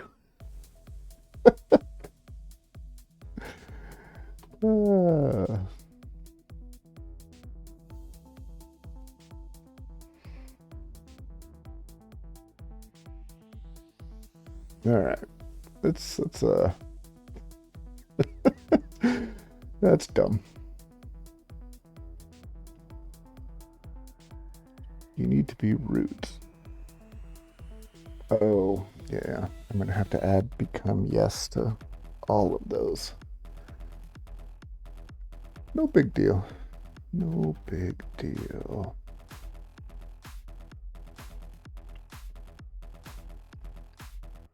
Let me make sure I've got it done right, though. Yeah, it's just become yes.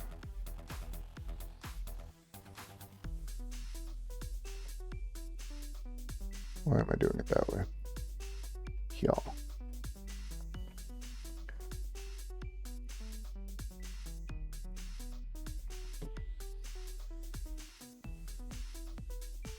Oops. Let's get it without the spaces, huh?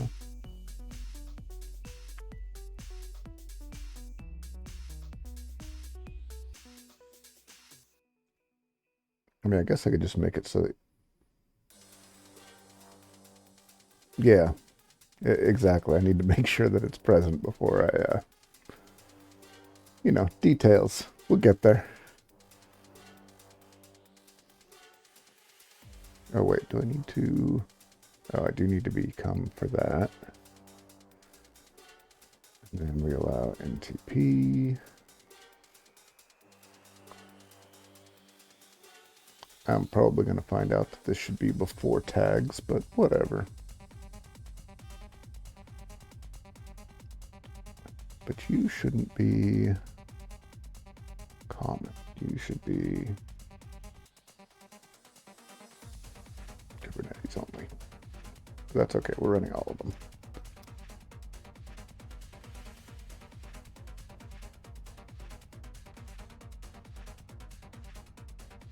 Direction must be one of outgoing, incoming, and routed, or direction must not be specified.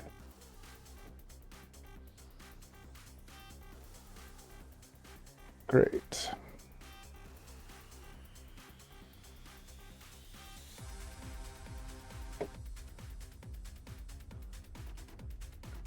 Those.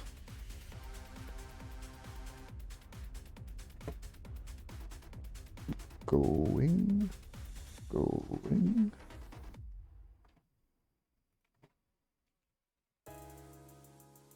Try you again.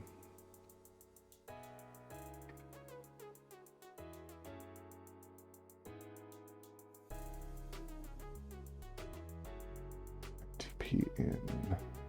Oops, did I miss one?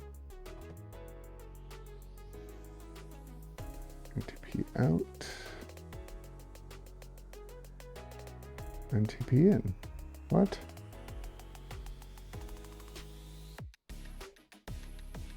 Direction must be in and out.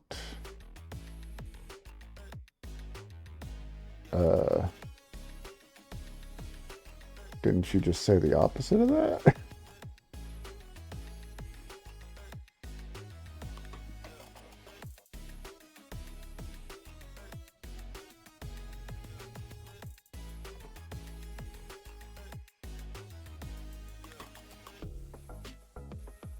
I mean, I know I can just leave it unspecified because in is default, but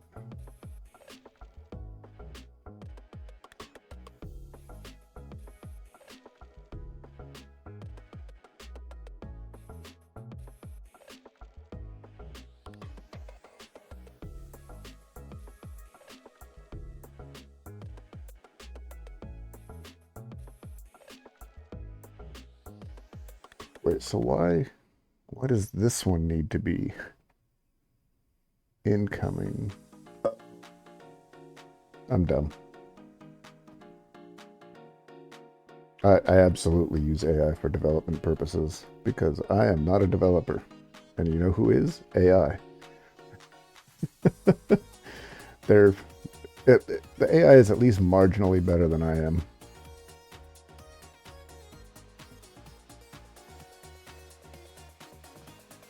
We were actually just talking about it. It's not so much for development purposes. It's I'll start writing a piece of code and then I'll go spend forever down the rabbit hole of how to optimize it for reasons. But if I start writing it and then AI just fills it in for me, then I can just look at it and go, okay, that's all right for now, and then come back to it and refactor. And that just for the way my brain works is so much more realistic, especially considering, you know, I'm developing a shell script. I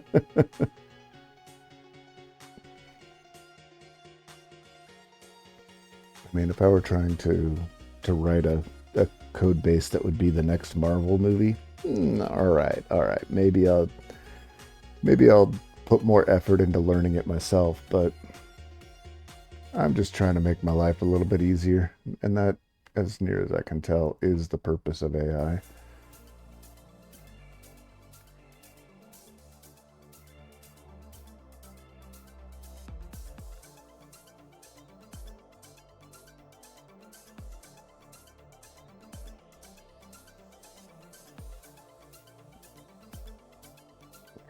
think that's cleaned it up.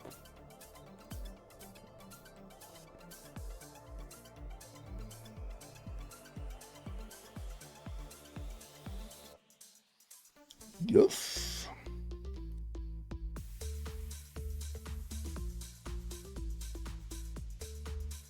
Take care, Cyber.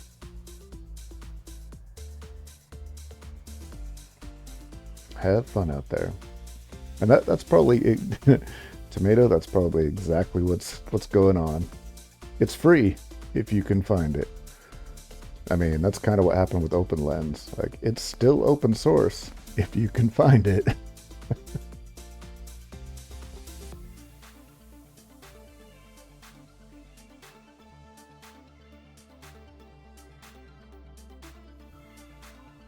All right, so let's take a look at this. If we do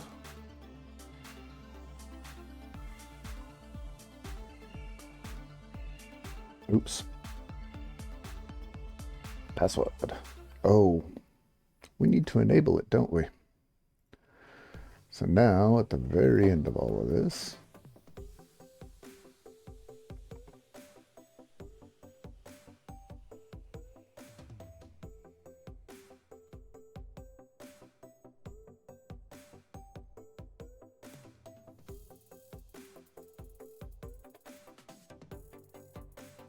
now here's going to be the fun part if I get locked out.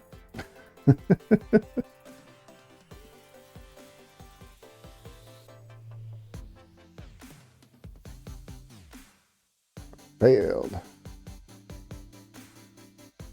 Must be enabled, disabled, reload, reset. Enabled.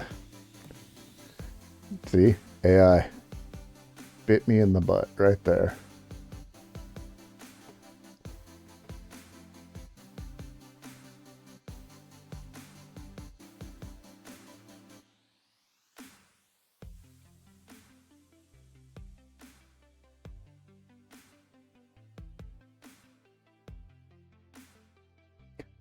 A bit like climbing a mountain. I can see that. Oh, is this me getting myself locked out?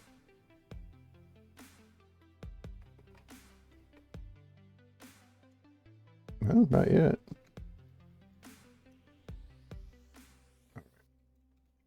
Sudo, make me a sandwich.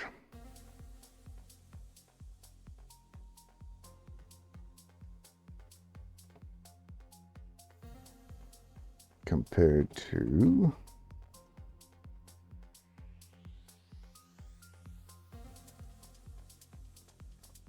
all right. I mean, are we there? No. Are we on the road? Yeah. We are in the foothills, climbing the mountain, as it were. But not the VMware mountain.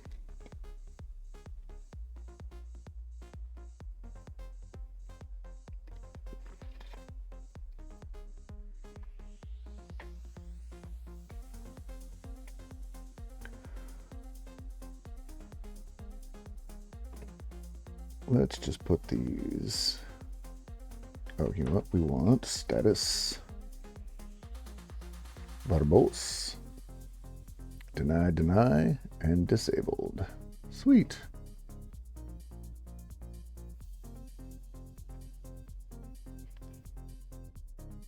We copy the files over. Everything's coming up daisies. All right, but for Kubernetes, we also need, we can't just have Kubernetes. We need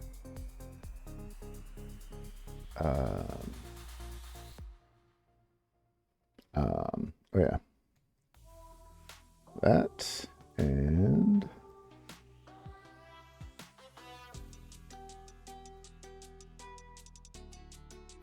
although we should already have that, or did we already do that? I think if I was smart, I took them out because they shouldn't be in here. Well, Kubernetes shouldn't be, oh, that's the file copy. DNS and OpenSSH, all right.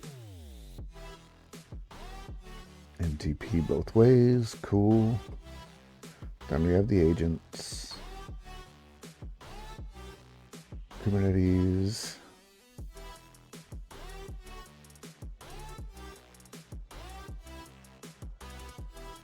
Now, what I'm probably going to have to do is create host variables or group variables for Kubernetes that says what my IP range is so that I can specifically go back and create these rules.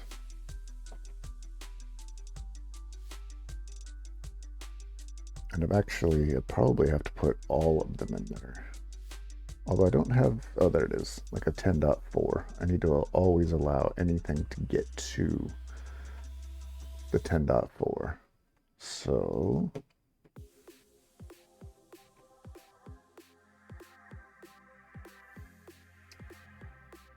I guess what I can do is just create another one here.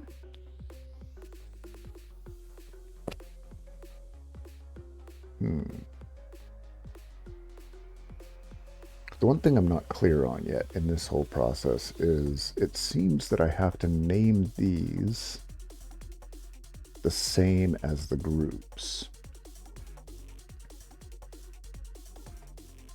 But it seems like I can only get the tasks to run if they're in a main, or like task or handlers if they're in a file named main.yaml.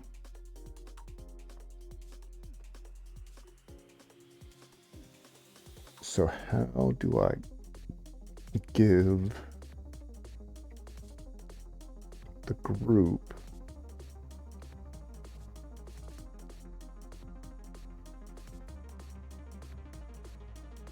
a variable?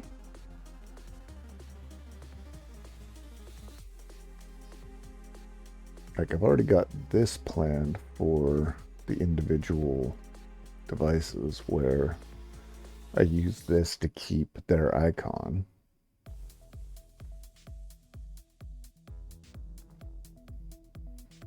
I mean, I can always just, I guess, change this group to be Kubernetes or whatever, since I'm going to separate those out depending on the role.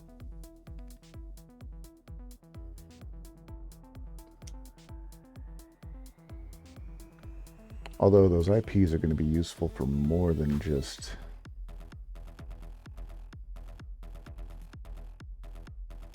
do I have it? That's group pairs, host pairs.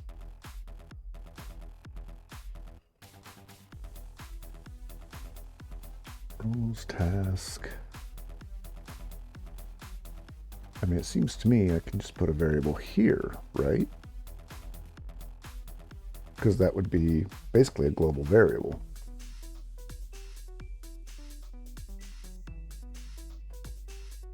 Let's see.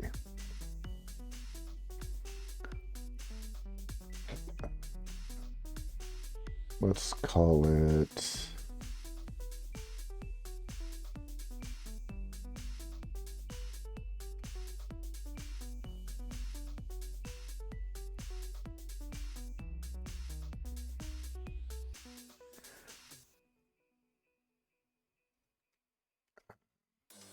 useful.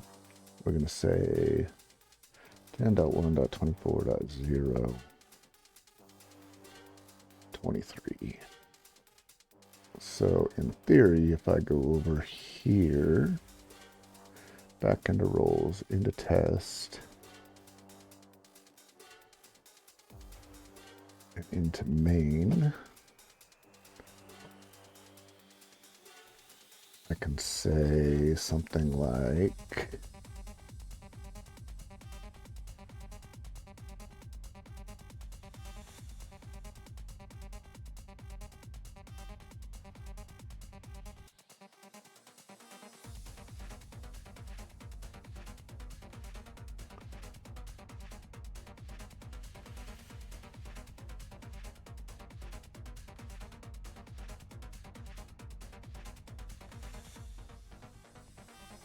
That's what I named it, right? No, it's capital R.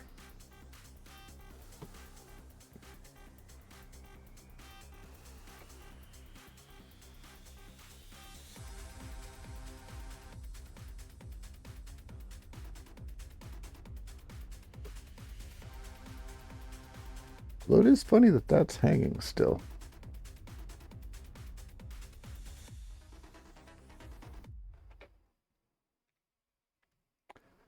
Let's try it again, for sake of argument. Okay.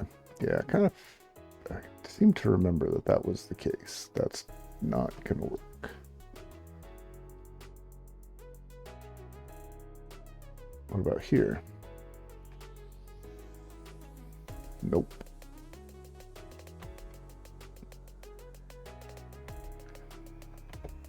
So if I go to, say, servers,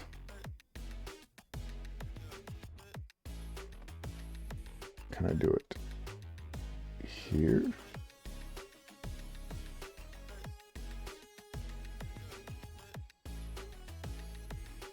Nope. It just doesn't like it.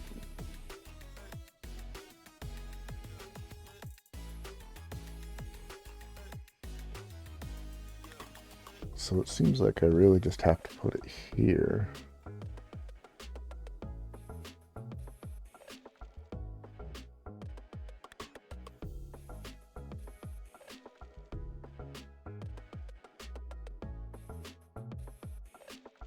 And it doesn't like that.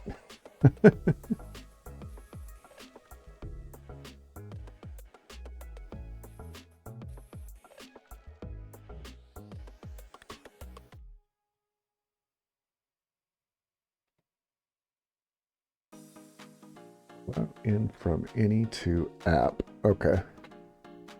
So it thinks it's an app.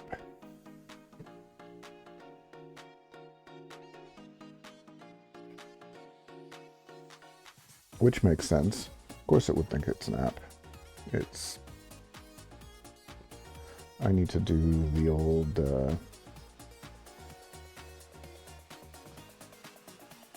is it that? Is that how it expands?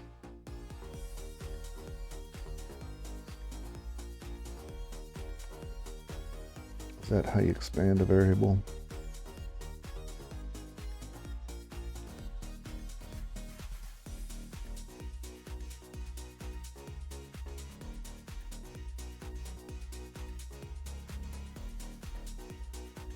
Did not find a profile. Direction allow. Oh, because I'm doing it as a name. Whoops.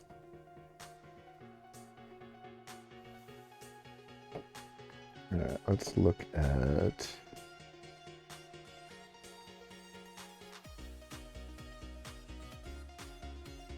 If I do name, then it goes for an app. I'm looking for IP. Oh, so I need a from IP. Will from IP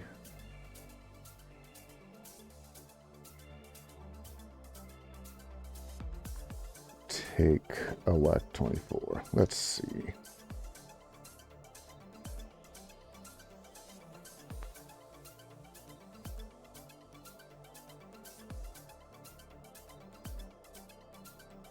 Yep. Cool. I don't like having to put it up in group pairs, but because that's going to have to go in all of these to some extent, I think.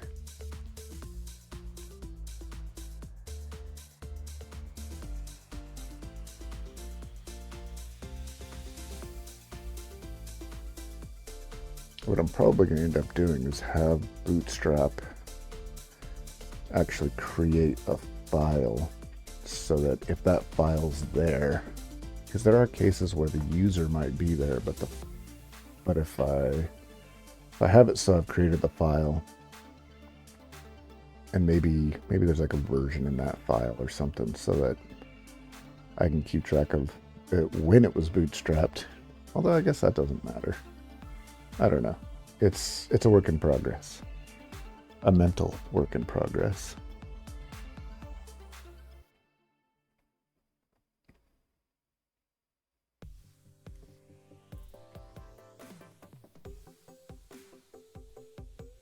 All right, so now we have the ability to create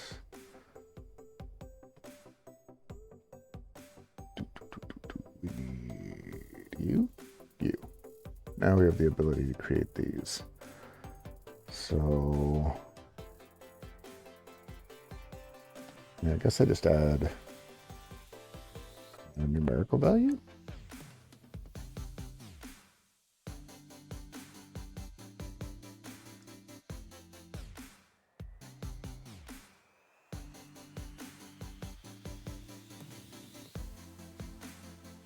It is actually easier if I do 24,024.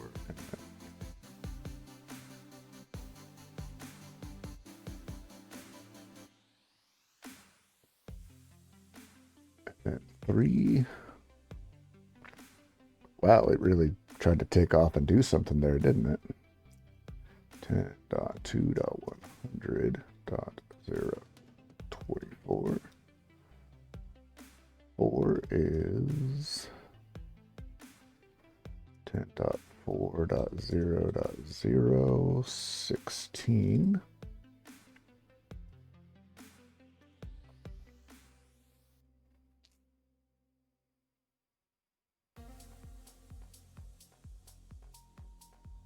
And I think that's all I really need to worry about. Well, there is the virtual IP range.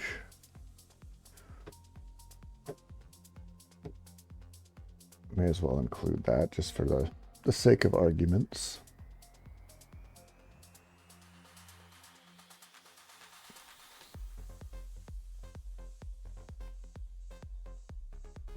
And I know I should just look at the IP for this one, but I don't think that's getting the IP from this like it's supposed to.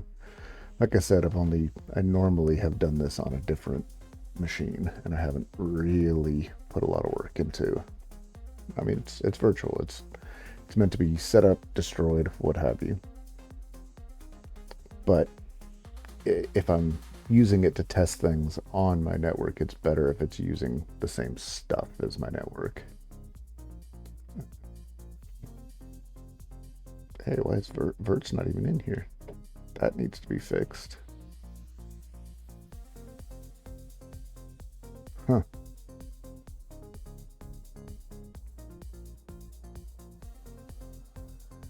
That's interesting. Neither here nor there. We need there. 168.56.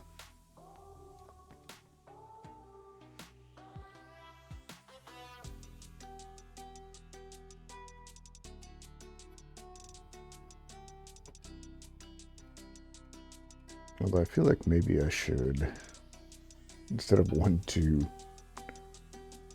maybe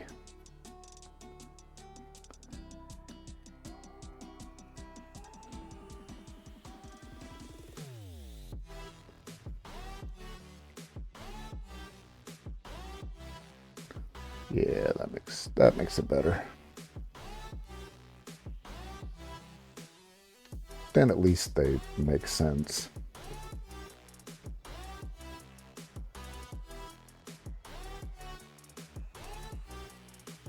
And then we hop over to you, and instead of IP range, you are home 1. We do the same thing, home 2. Hey, I got it that time. He's learning. 3, 4, 5, and 1, 2, 3, 4, 5. Cool. All right, so this says allow in from these.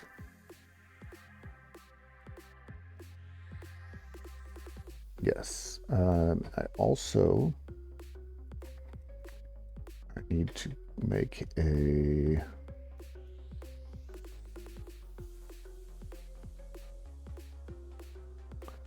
allow traffic to Bess and Samba.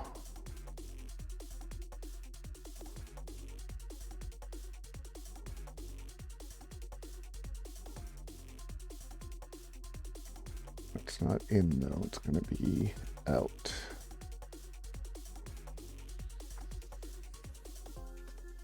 And I think that'll work because I think they're already named that. Let's see what happens.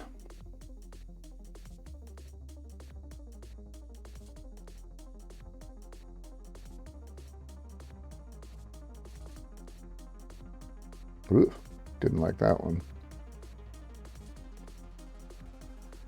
Oh, because it's CIFS.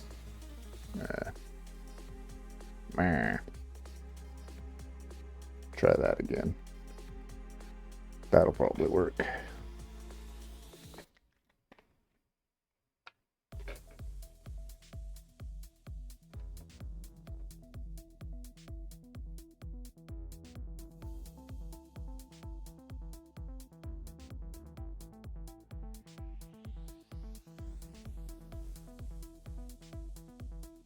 What do you mean is undefined? Oh.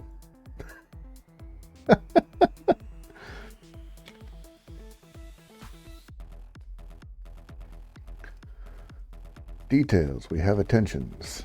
There we go.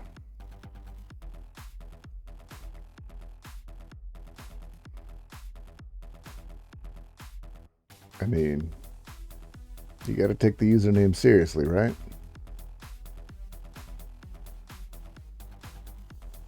IP range 3 what? Oh. Because now it goes the other way. Because why wouldn't it, right?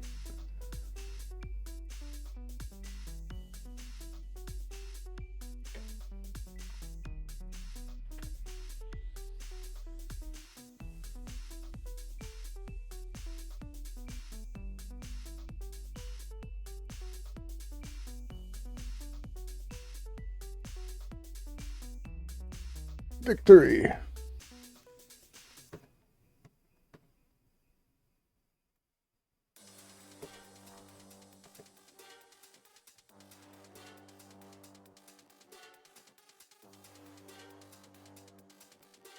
All right, so now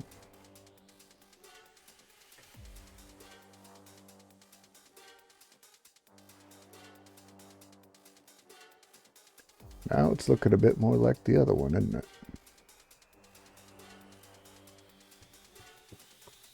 Although the other one doesn't have any of this, which it probably should. But that's fine.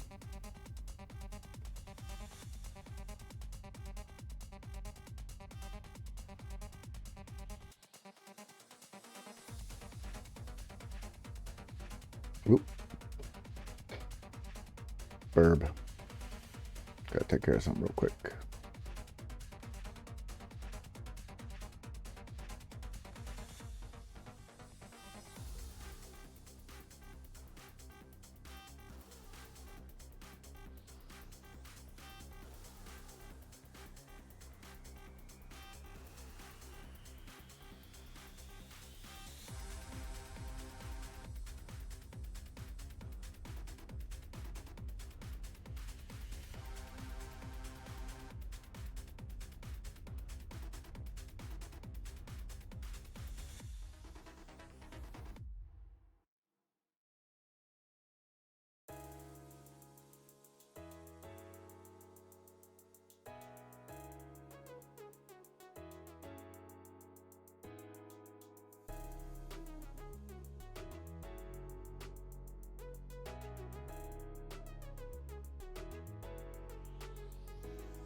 And we're back.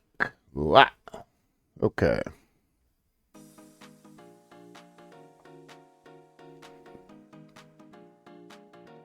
Half hour left. Let's see how far we can get. Although, who knows? I don't have much to do after this, so I may start Friday early.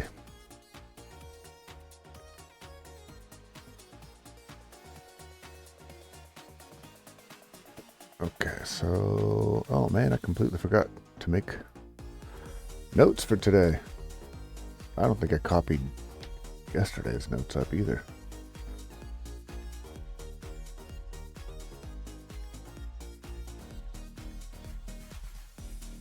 Let me...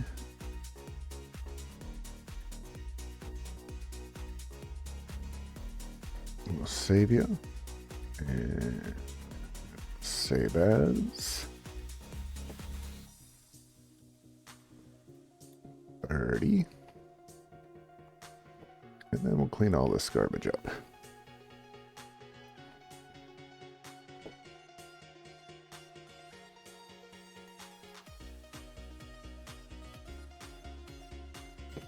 I mean, the notes are basically going to be useless, but whatever. Okay. I do need to give myself a to-do to make a copy of my code for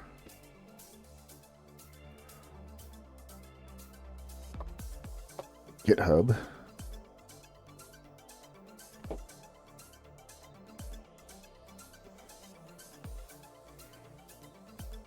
Not that one.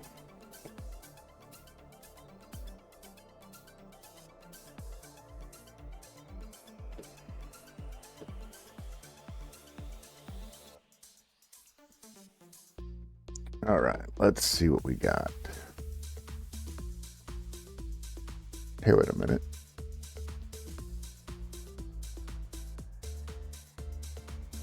These are my old notes.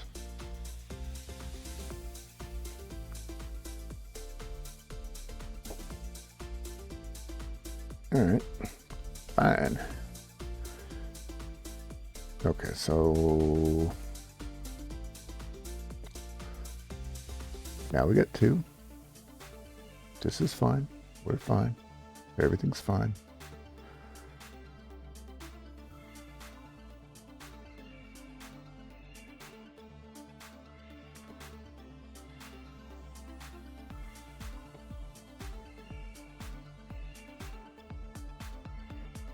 All right, that is Dev Mini 3. This is this guy. We do definitely still have to add the pre-rule. You know, the pre-rule. Duh. We did that yesterday. But the rule that allows IPv6 ICMP requests that apparently Calico uses. Because Calico.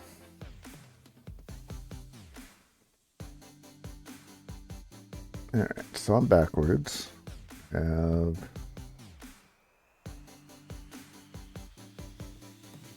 DNS DHCP. Why is the anywhere allow anywhere rule there again?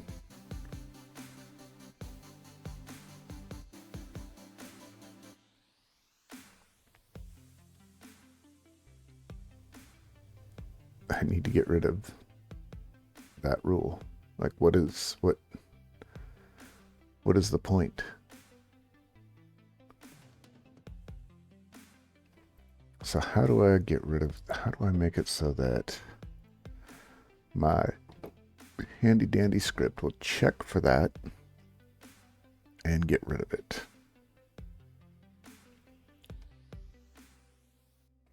I saw something in here about delete.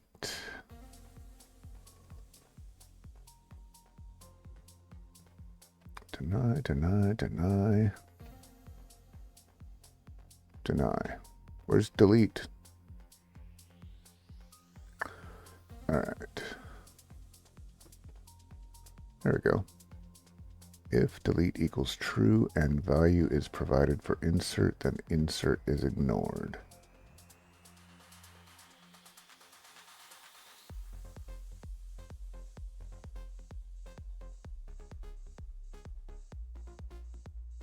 Okay.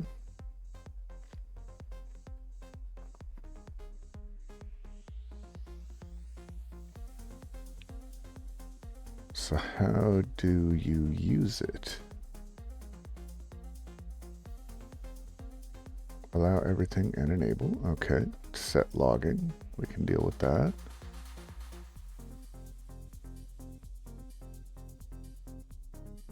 Rule reject.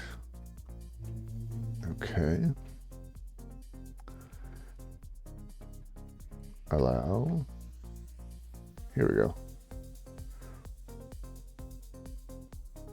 Okay, so I need to find this rule. Do you think it'd just be called anything?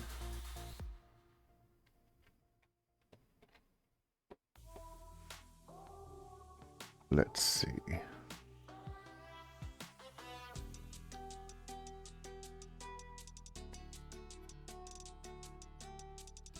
No, it's not kube control. UFW status numbered. Sudo make me a sandwich. All right, we have rule number 3. So UFW delete 3. And it says allow to any.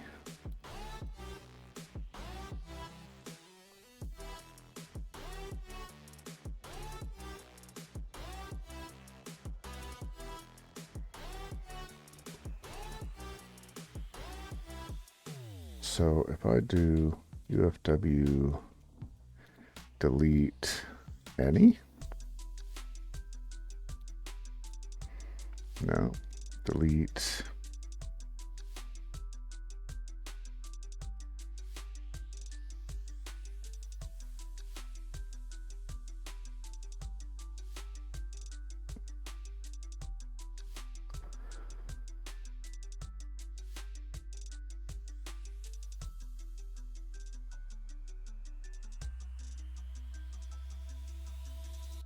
maybe because it's a default rule, I have to maybe delete it before I add the other stuff. Although I must have added it because I have 2 things before it.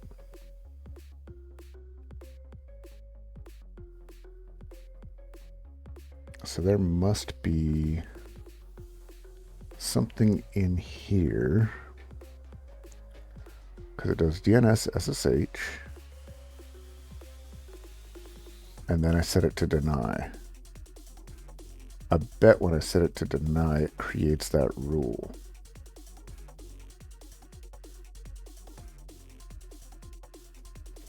But it doesn't create it on the outbound side.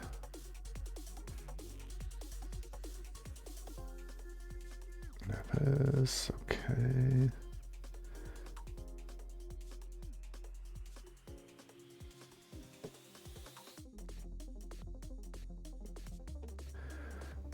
It should create this rule with an IPv6. It does. Okay, so yeah, it creates that. It creates the allow in anywhere. So I just have to delete that when it creates it. But the only way for me to do that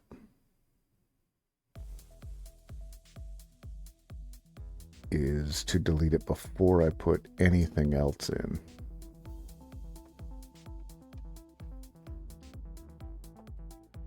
So if I do UFW reset, oh wait, no, I do not want to do that. I want to do disable.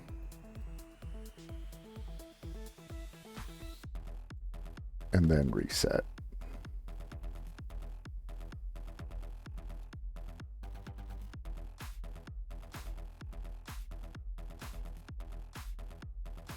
So now, if I do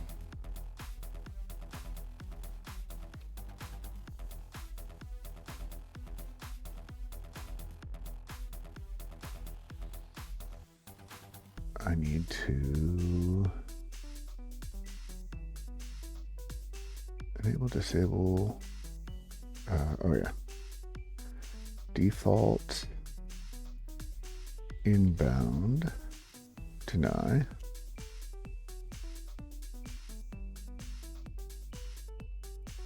Default deny inbound.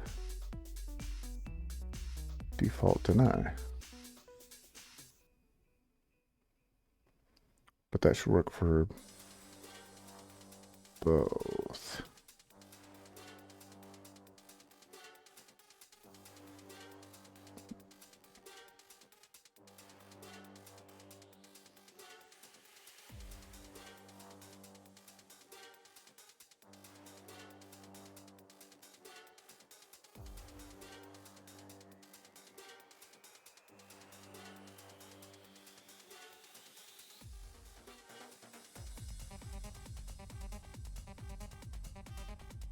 Let's see what the status says now. It only has that.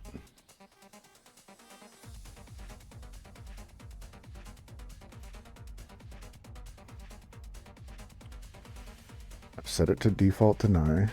So where is this allow everything coming from?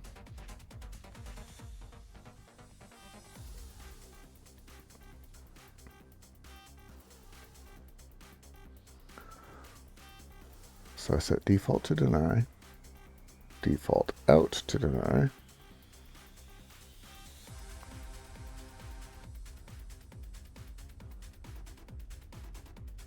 Copy the applications over, and then I start allowing again.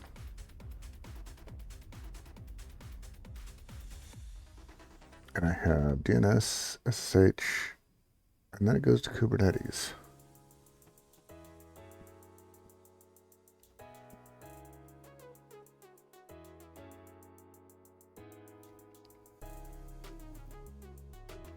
All right, let's see. Let's disable you again. And reset.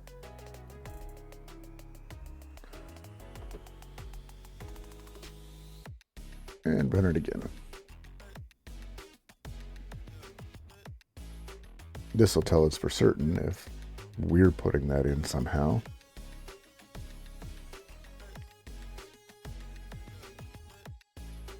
It is funny though that it hangs.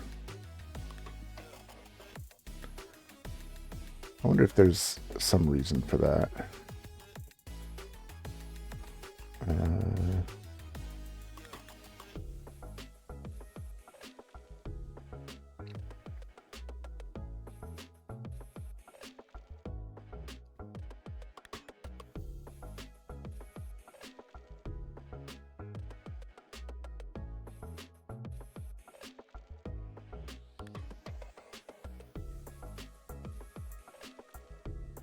Files identified in the description. Yeah, it's all bought.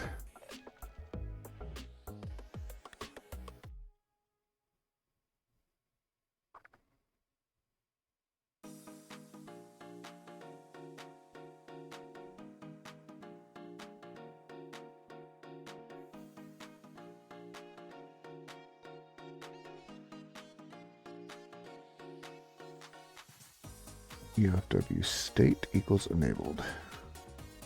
Yeah, this is the workaround. Just send the command. That makes sense.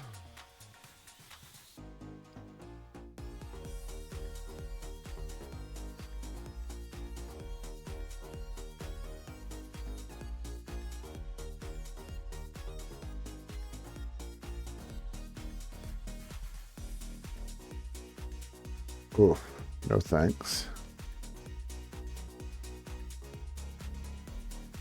Pre-tasks, verify Ansible meets version requirements.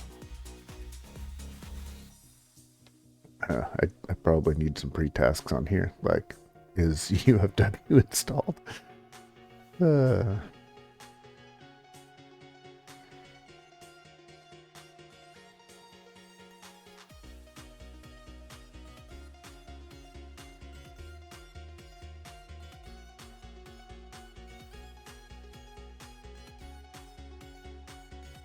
hey, let's try that. I mean, why not, right? So we'll go all the way down here to enable.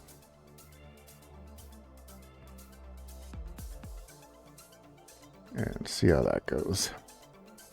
We'll reset it again.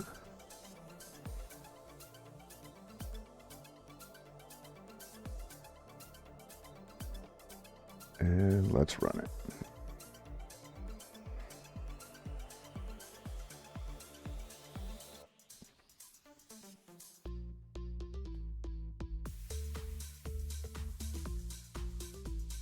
Ooh, something happened. Permission didn't. Oh. Become. Yes.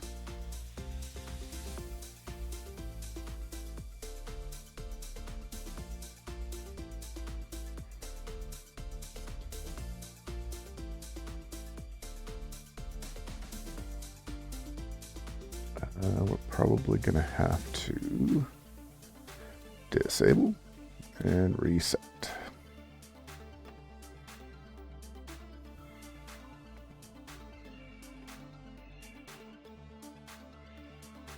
See, to me, this is the purpose of virtual machines. Abuse. Hey, it worked. I mean, it seems like it worked. NFS, cool. Change that, and yeah, worked. All right, awesome. That's good to know that that fixes it. And it kind of makes sense. Kind of. I mean, you'd think it's something. Welcome back. Go do anything fun?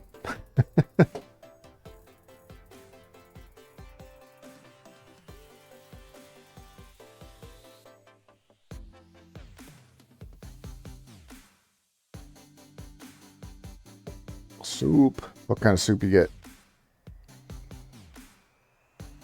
I'm a sucker for baked potato soup. That stuff is wonderful. Spicy chicken. I'm right there too.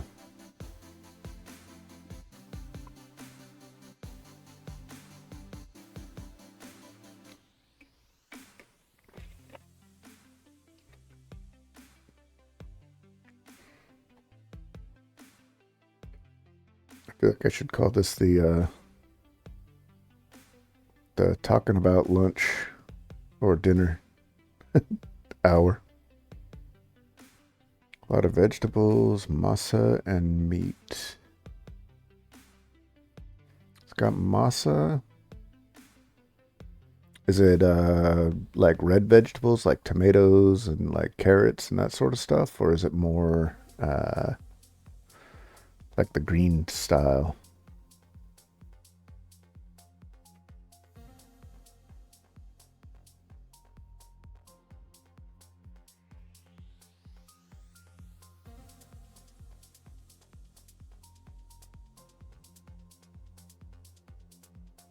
Potatoes and carrots. Sounds like some sort of meat stew. Beef stew, man. I think I have. Yeah. I think that's what this is. Nope, not that one. Yeah, it's basically beef stew. MRE style. Although my... Ooh, there we go. The AI seems to want to get rid of it. It's some good stuff. I mean, it's not awesome, but like if you're camping and stuff.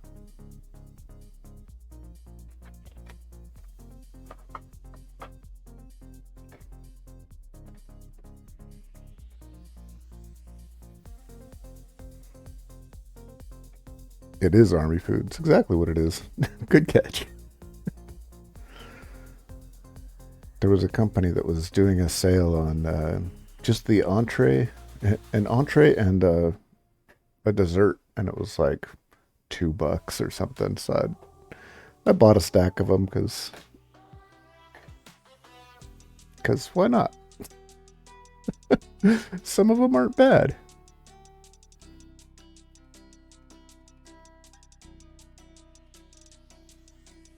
And they last forever.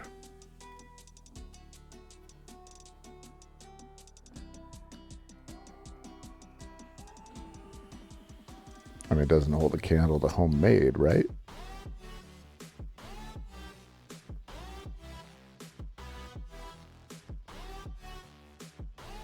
Where was I before I sidetracked myself with soup?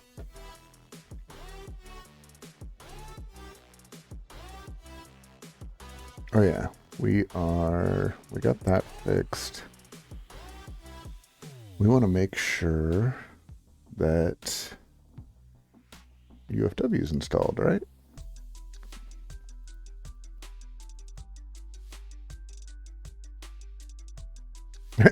Wow, is it hearing me?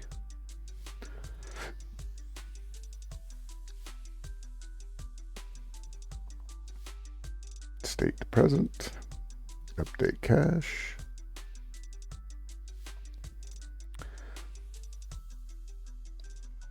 That's creepy.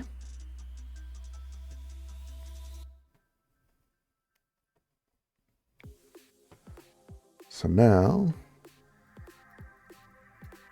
oops.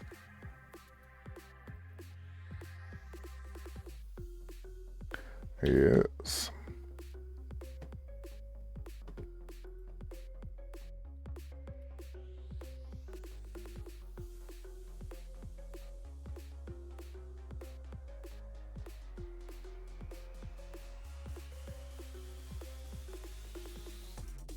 There we go. Easy peasy.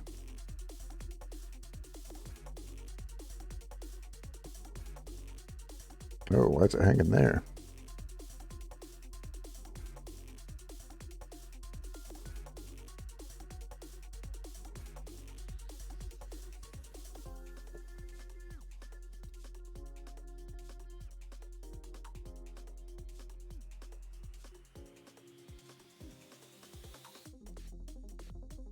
Everything went through.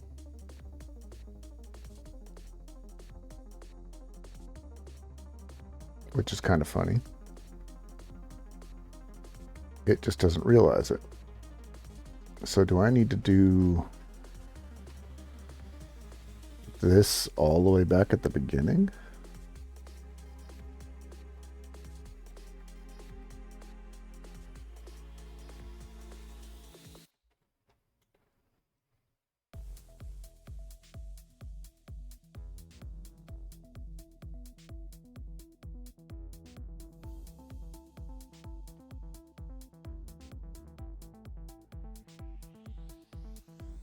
Let's do UFW disable, UFW reset. Oops. And yes.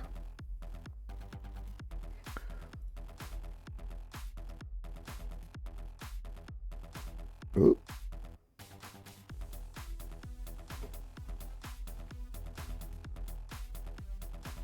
Enable secure. Oh, I did it again somewhere.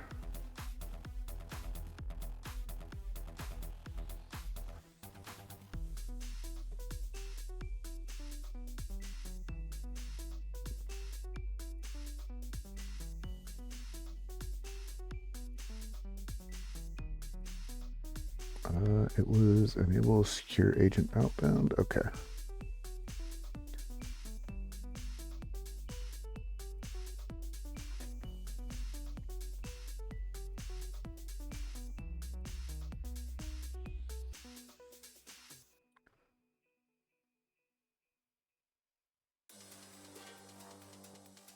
I don't know how that keeps happening.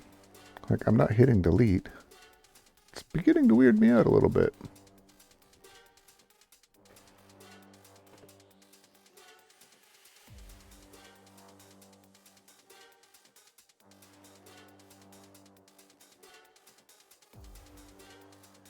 Okay, so yeah, I just have to put that earlier. Well, don't want to speak too soon. Now it hangs there again.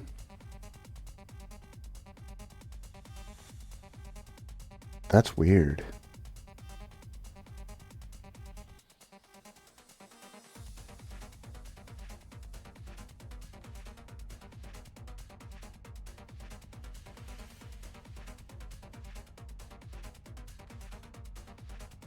Sure, it's installed. Configure. It says OK.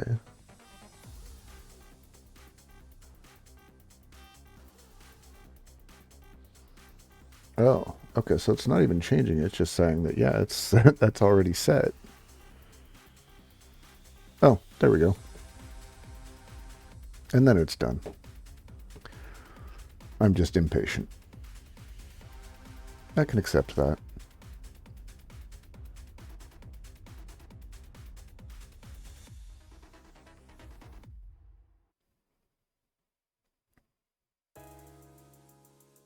Well, I think we've got a pretty good start here on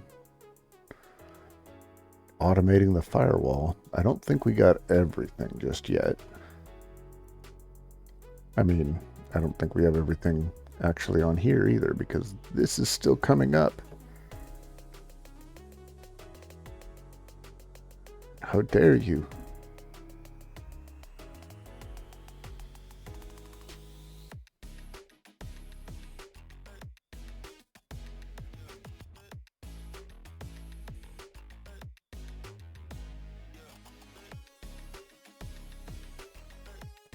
Wondering why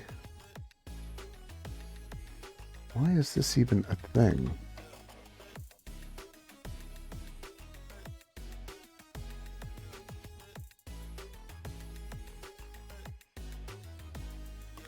Let's see, 107 is Zabbix. So let's look at OpenLens here. Maybe we can track this down in the next couple of minutes.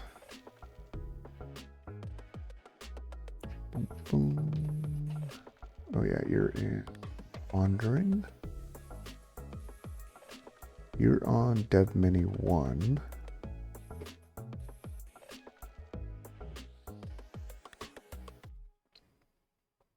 Which is 15. All right.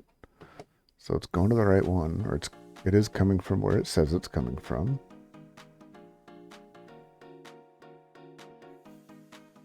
But then so it's coming from DevMini 1, and it's going to the container that's on DevMini 1. So why is it hitting DevMini 3 at all?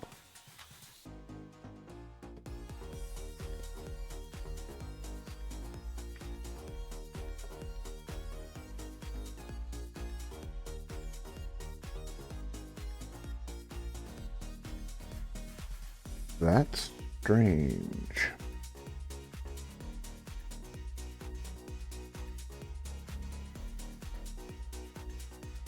Oh. Wait a minute. Then who's 107?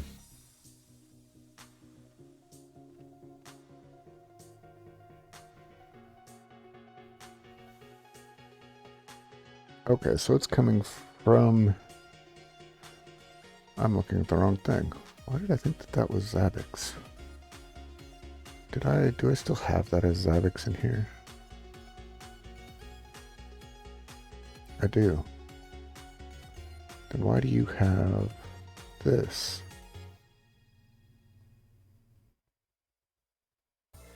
Wow, I'm all twisted around all of a sudden, huh?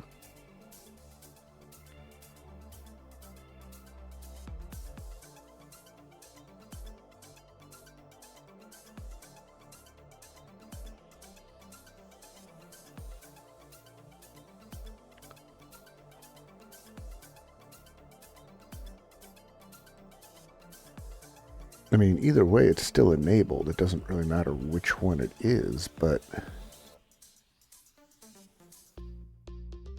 why would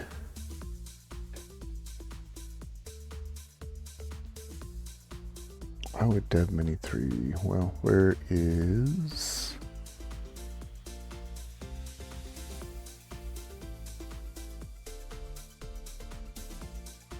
So it's on 1 and split out over to 2. But it still shouldn't be hitting 3 at all.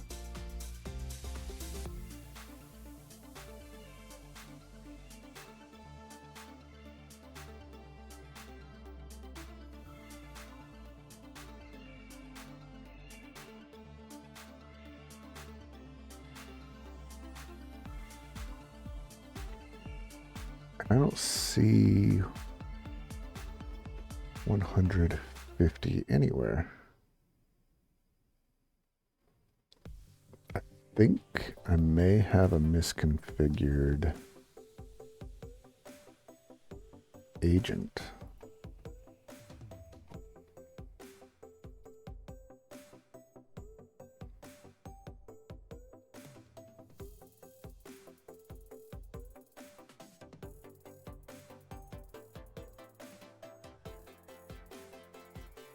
Oh, it's funny, I don't have this one set up yet. All right.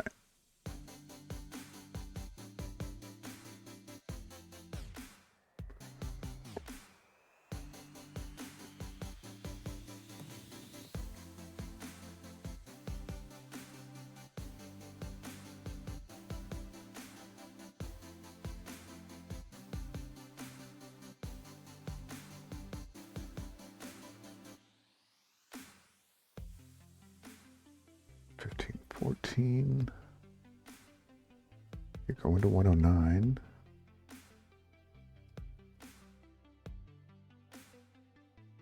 Not 107.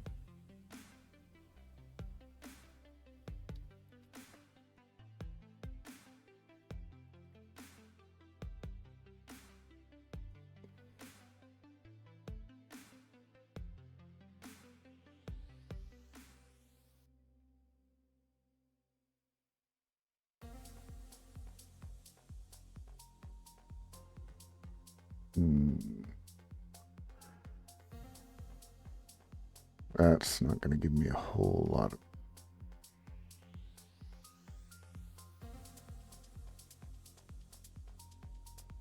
Add the shim, container D. I'm curious about that passenger app that I kept seeing for a second there, but...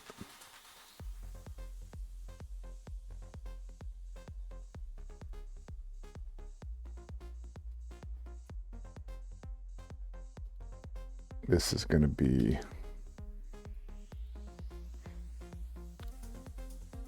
Oh, how nice. I don't need sudo.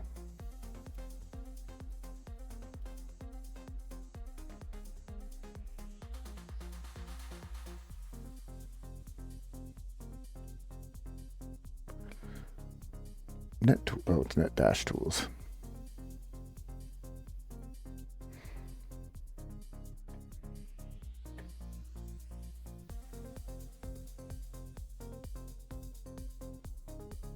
Oh, that's much smaller than I thought it was going to be.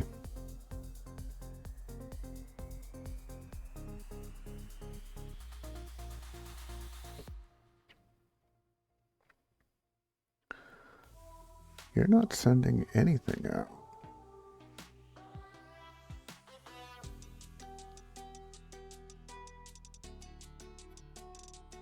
On 150. Okay.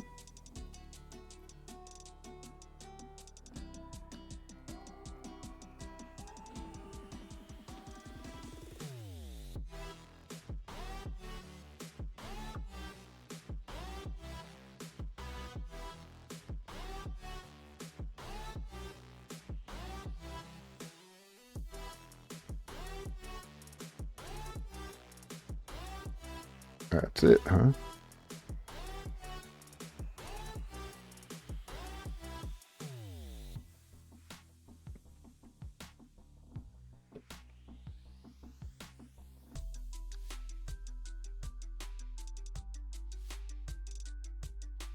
Source is 14, destination 15. Oh, that was me pinging. I'm like, what?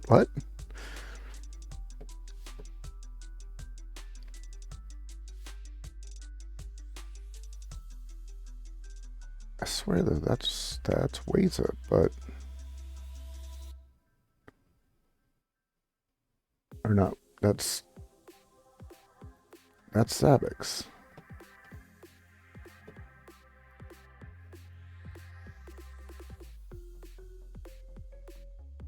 Yeah, it is definitely Zabbix. So why am I showing a device that doesn't have the Zabbix agent?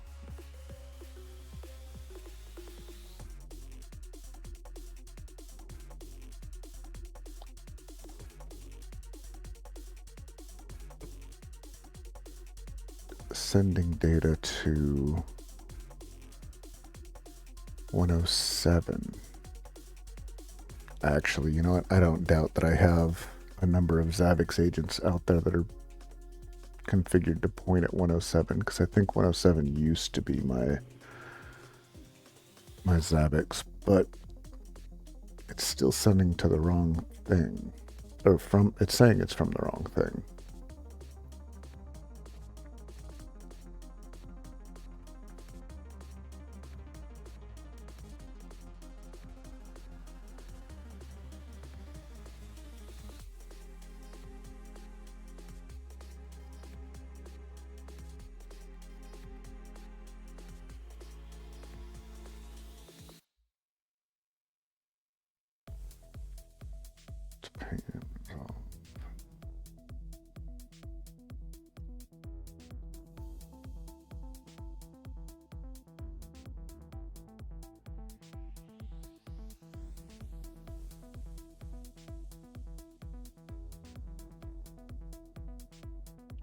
I need to figure out where that's actually coming from, because it's not coming from here.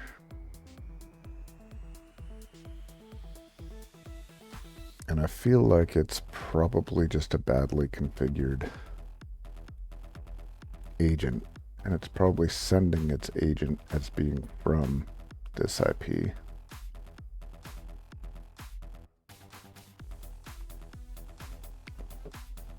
I mean, it doesn't make sense that the packet would show that.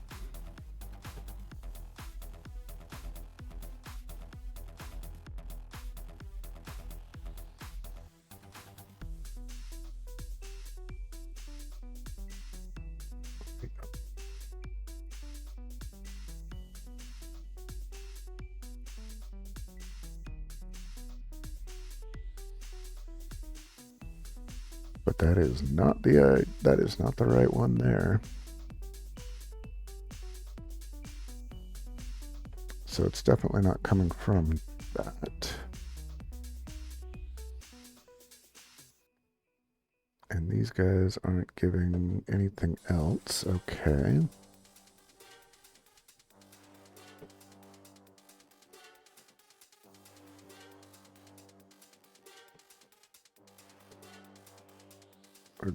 There we are. Let's do a quick Mac lookup. Why not? See, rabbit holes. Every time. I should probably be trying to get some food myself and then figure out what to do.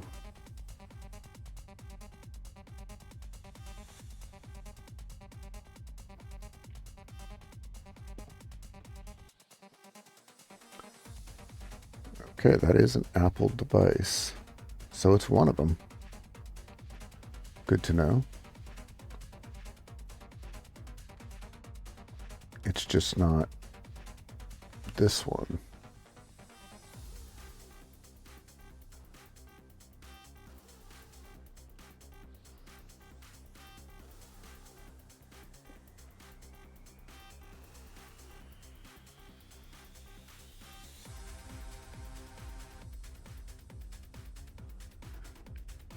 EB58. But that's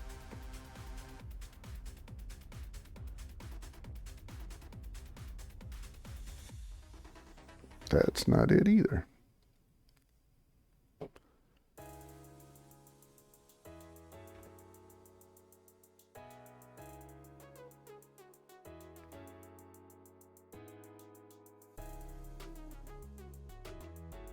Oops, I keep doing Alt-Tab. I need to stop, knock that off.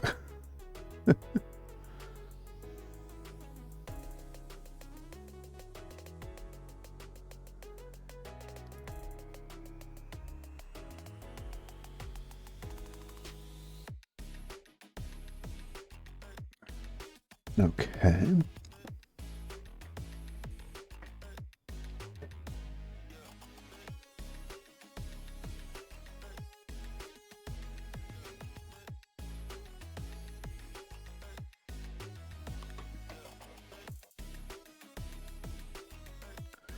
What are we actually looking at here? There we go. So it should be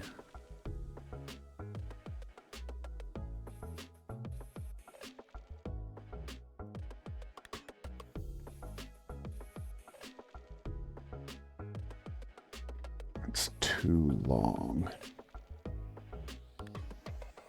for what we're looking for.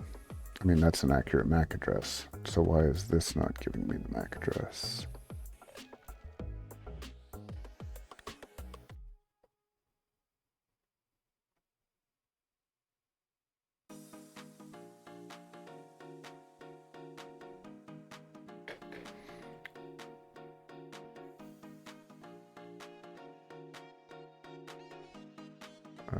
Need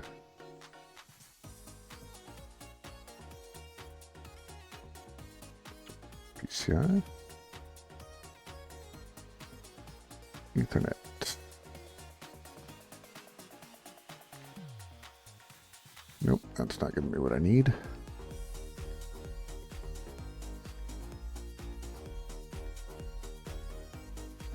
No.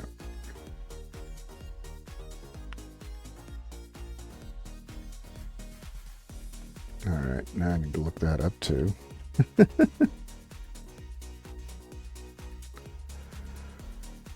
It is definitely supposed to be right there.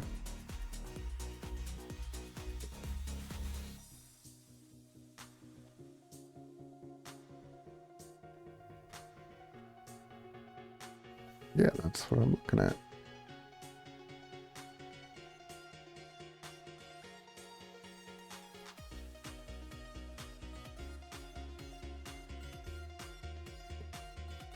All right, so I'm on 2. Of course, we know it's not 2. It thinks it's 1.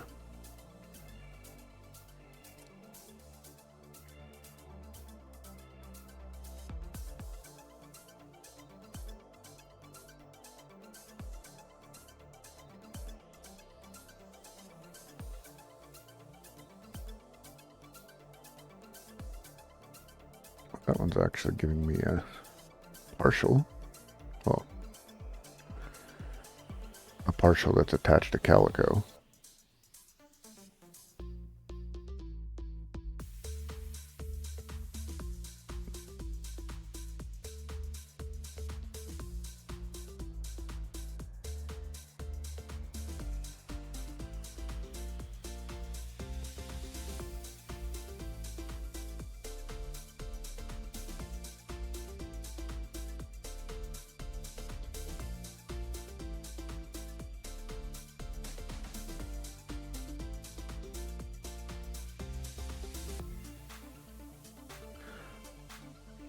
Oops.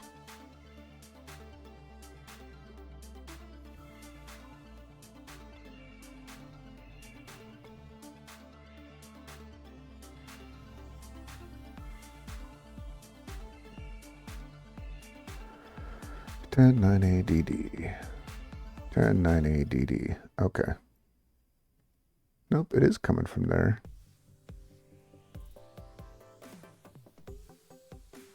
So, oh, and that's where Zabbix. So Zabbix is on dev mini 1, right? We did just verify this. Uh, uh, yeah, it's on dev. Okay. Okay, that's all starting to make sense. But why is it pointing to 10? Why is it reporting to?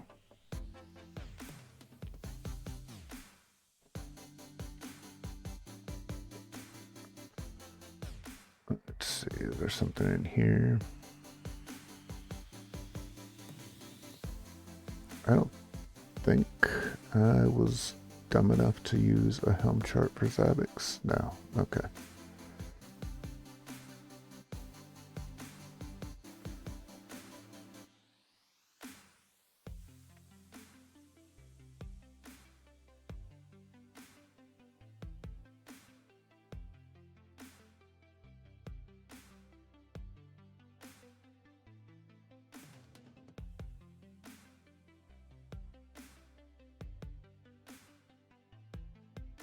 So why is it trying to reach out to 107?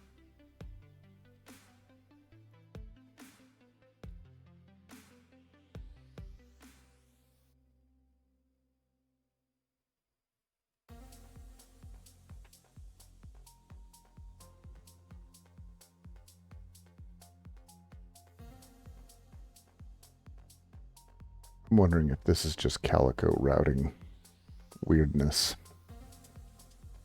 It's going to be my guess is that it's Calico routing weirdness.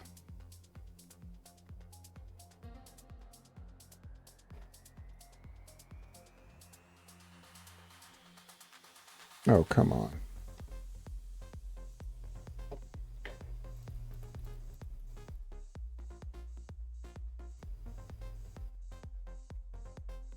Why wouldn't I remember my Zabbix username? Let me drag this over here, because I haven't used Zabbix in a long time.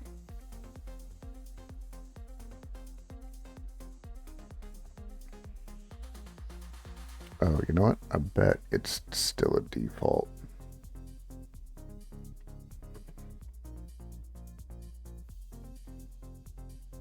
Oops, that's not what I want. That's what I want.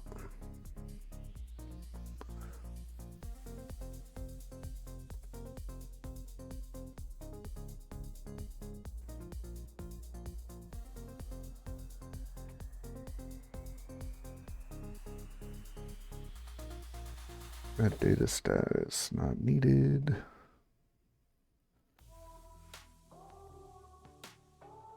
Yeah, the Postgres stuff.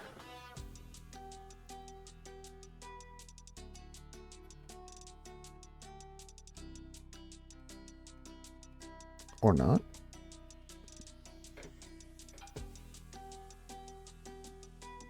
It's almost more weird.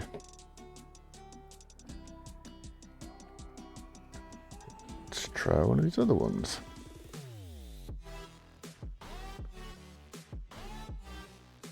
Sometimes I do try to get far too clever for my own good. Nope. All right. Let's see.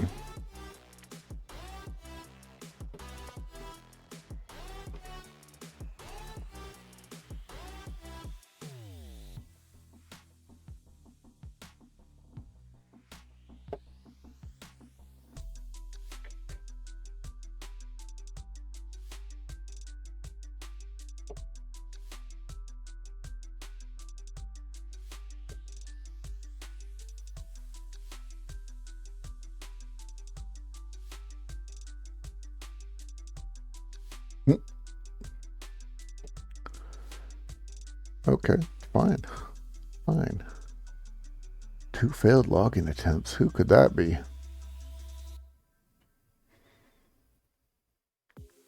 Well, for some reason, the network's been busy lately.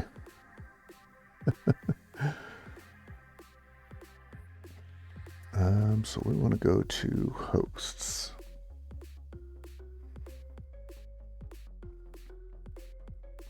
And what I want is I need to find a host that is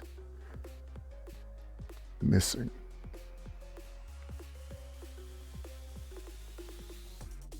Is that here?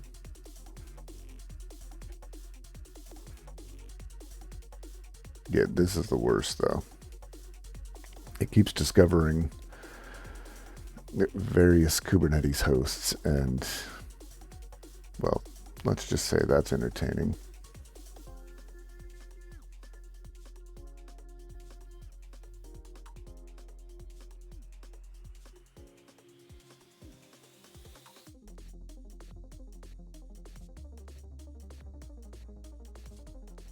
Zabbix server's not working. I need to replace the toner in my printer. I know. Ooh, that's what I want. I want the host availability.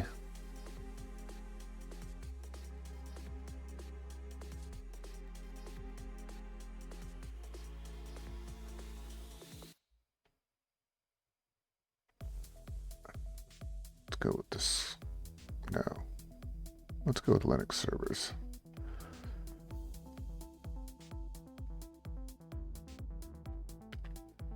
Octopi, Unify. Neither one of those have been seen, but okay. Those are fine. I don't think there's anything in applications. Oh yeah, Gatia, it's working. Hey there, Eclipse. Well, this is Zabbix. It's a network monitoring tool of sorts that I have running in my cluster, my Kubernetes cluster. And what I've got going on is I'm trying to spend a little bit of effort locking my cluster down, and that includes firewall rules. And I'm trying to track down a talkative process that's talking to the wrong place for some reason.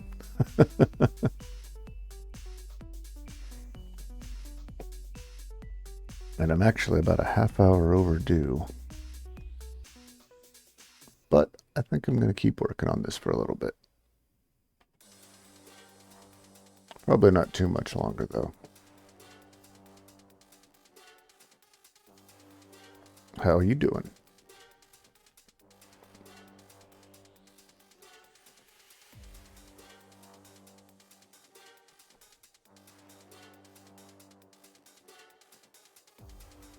Yeah, it's kind of an ongoing thing. Today it was just beating my head against Ansible, trying to use, well, not trying, using Ansible to set firewall rules remotely so that I can get a standardized firewall set that I can run anytime I join something to the cluster or build a machine or whatever. A little bit of DevOps, a little bit of SecOps, a little bit of DevSecOps, a little bit of monitoring, you know.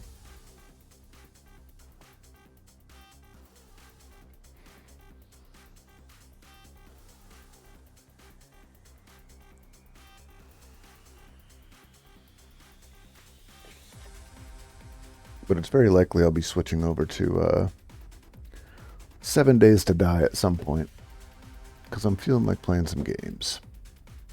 And I feel like I did a lot today.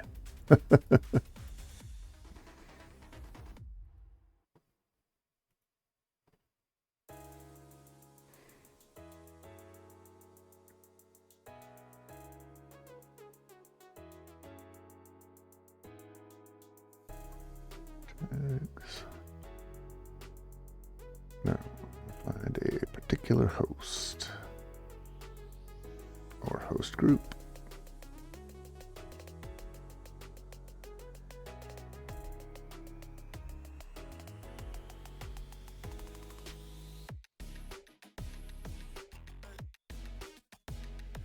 Interface components. All right, are you flapping at all? Let's see what you got to say.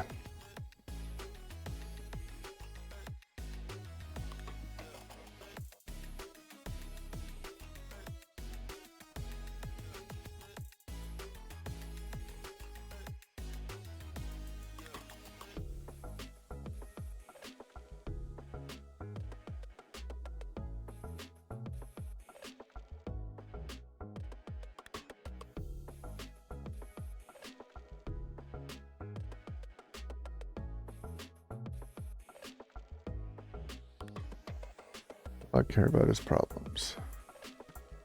Why isn't there an option just to filter by problems?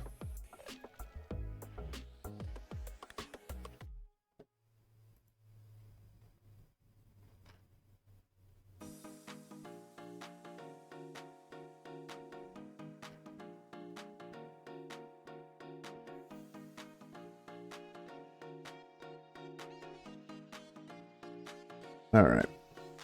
I think I am done tracking this guy down. 8089. Yeah, the fun of a firewall with Kubernetes. An application that wants to do its best to be as chatty as possible, and you're attempting to block as much communication as possible. But I think I'm calling it for today. If I'm back, I'm probably going to be playing some games. If you stuck around this whole time, tomato, thanks for doing so. Hope you had as much fun as I did. And if you're on YouTube and made it this far, you are a monster. Let me switch this over. And like I said, I might be back a little bit later. But if I am, I'm playing games. So, in normal junk food style. And tomorrow is gaming day anyway. So, we'll see.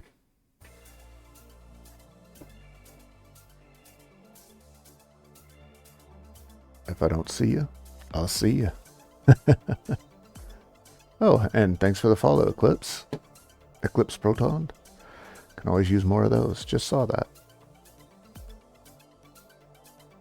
See you, everybody.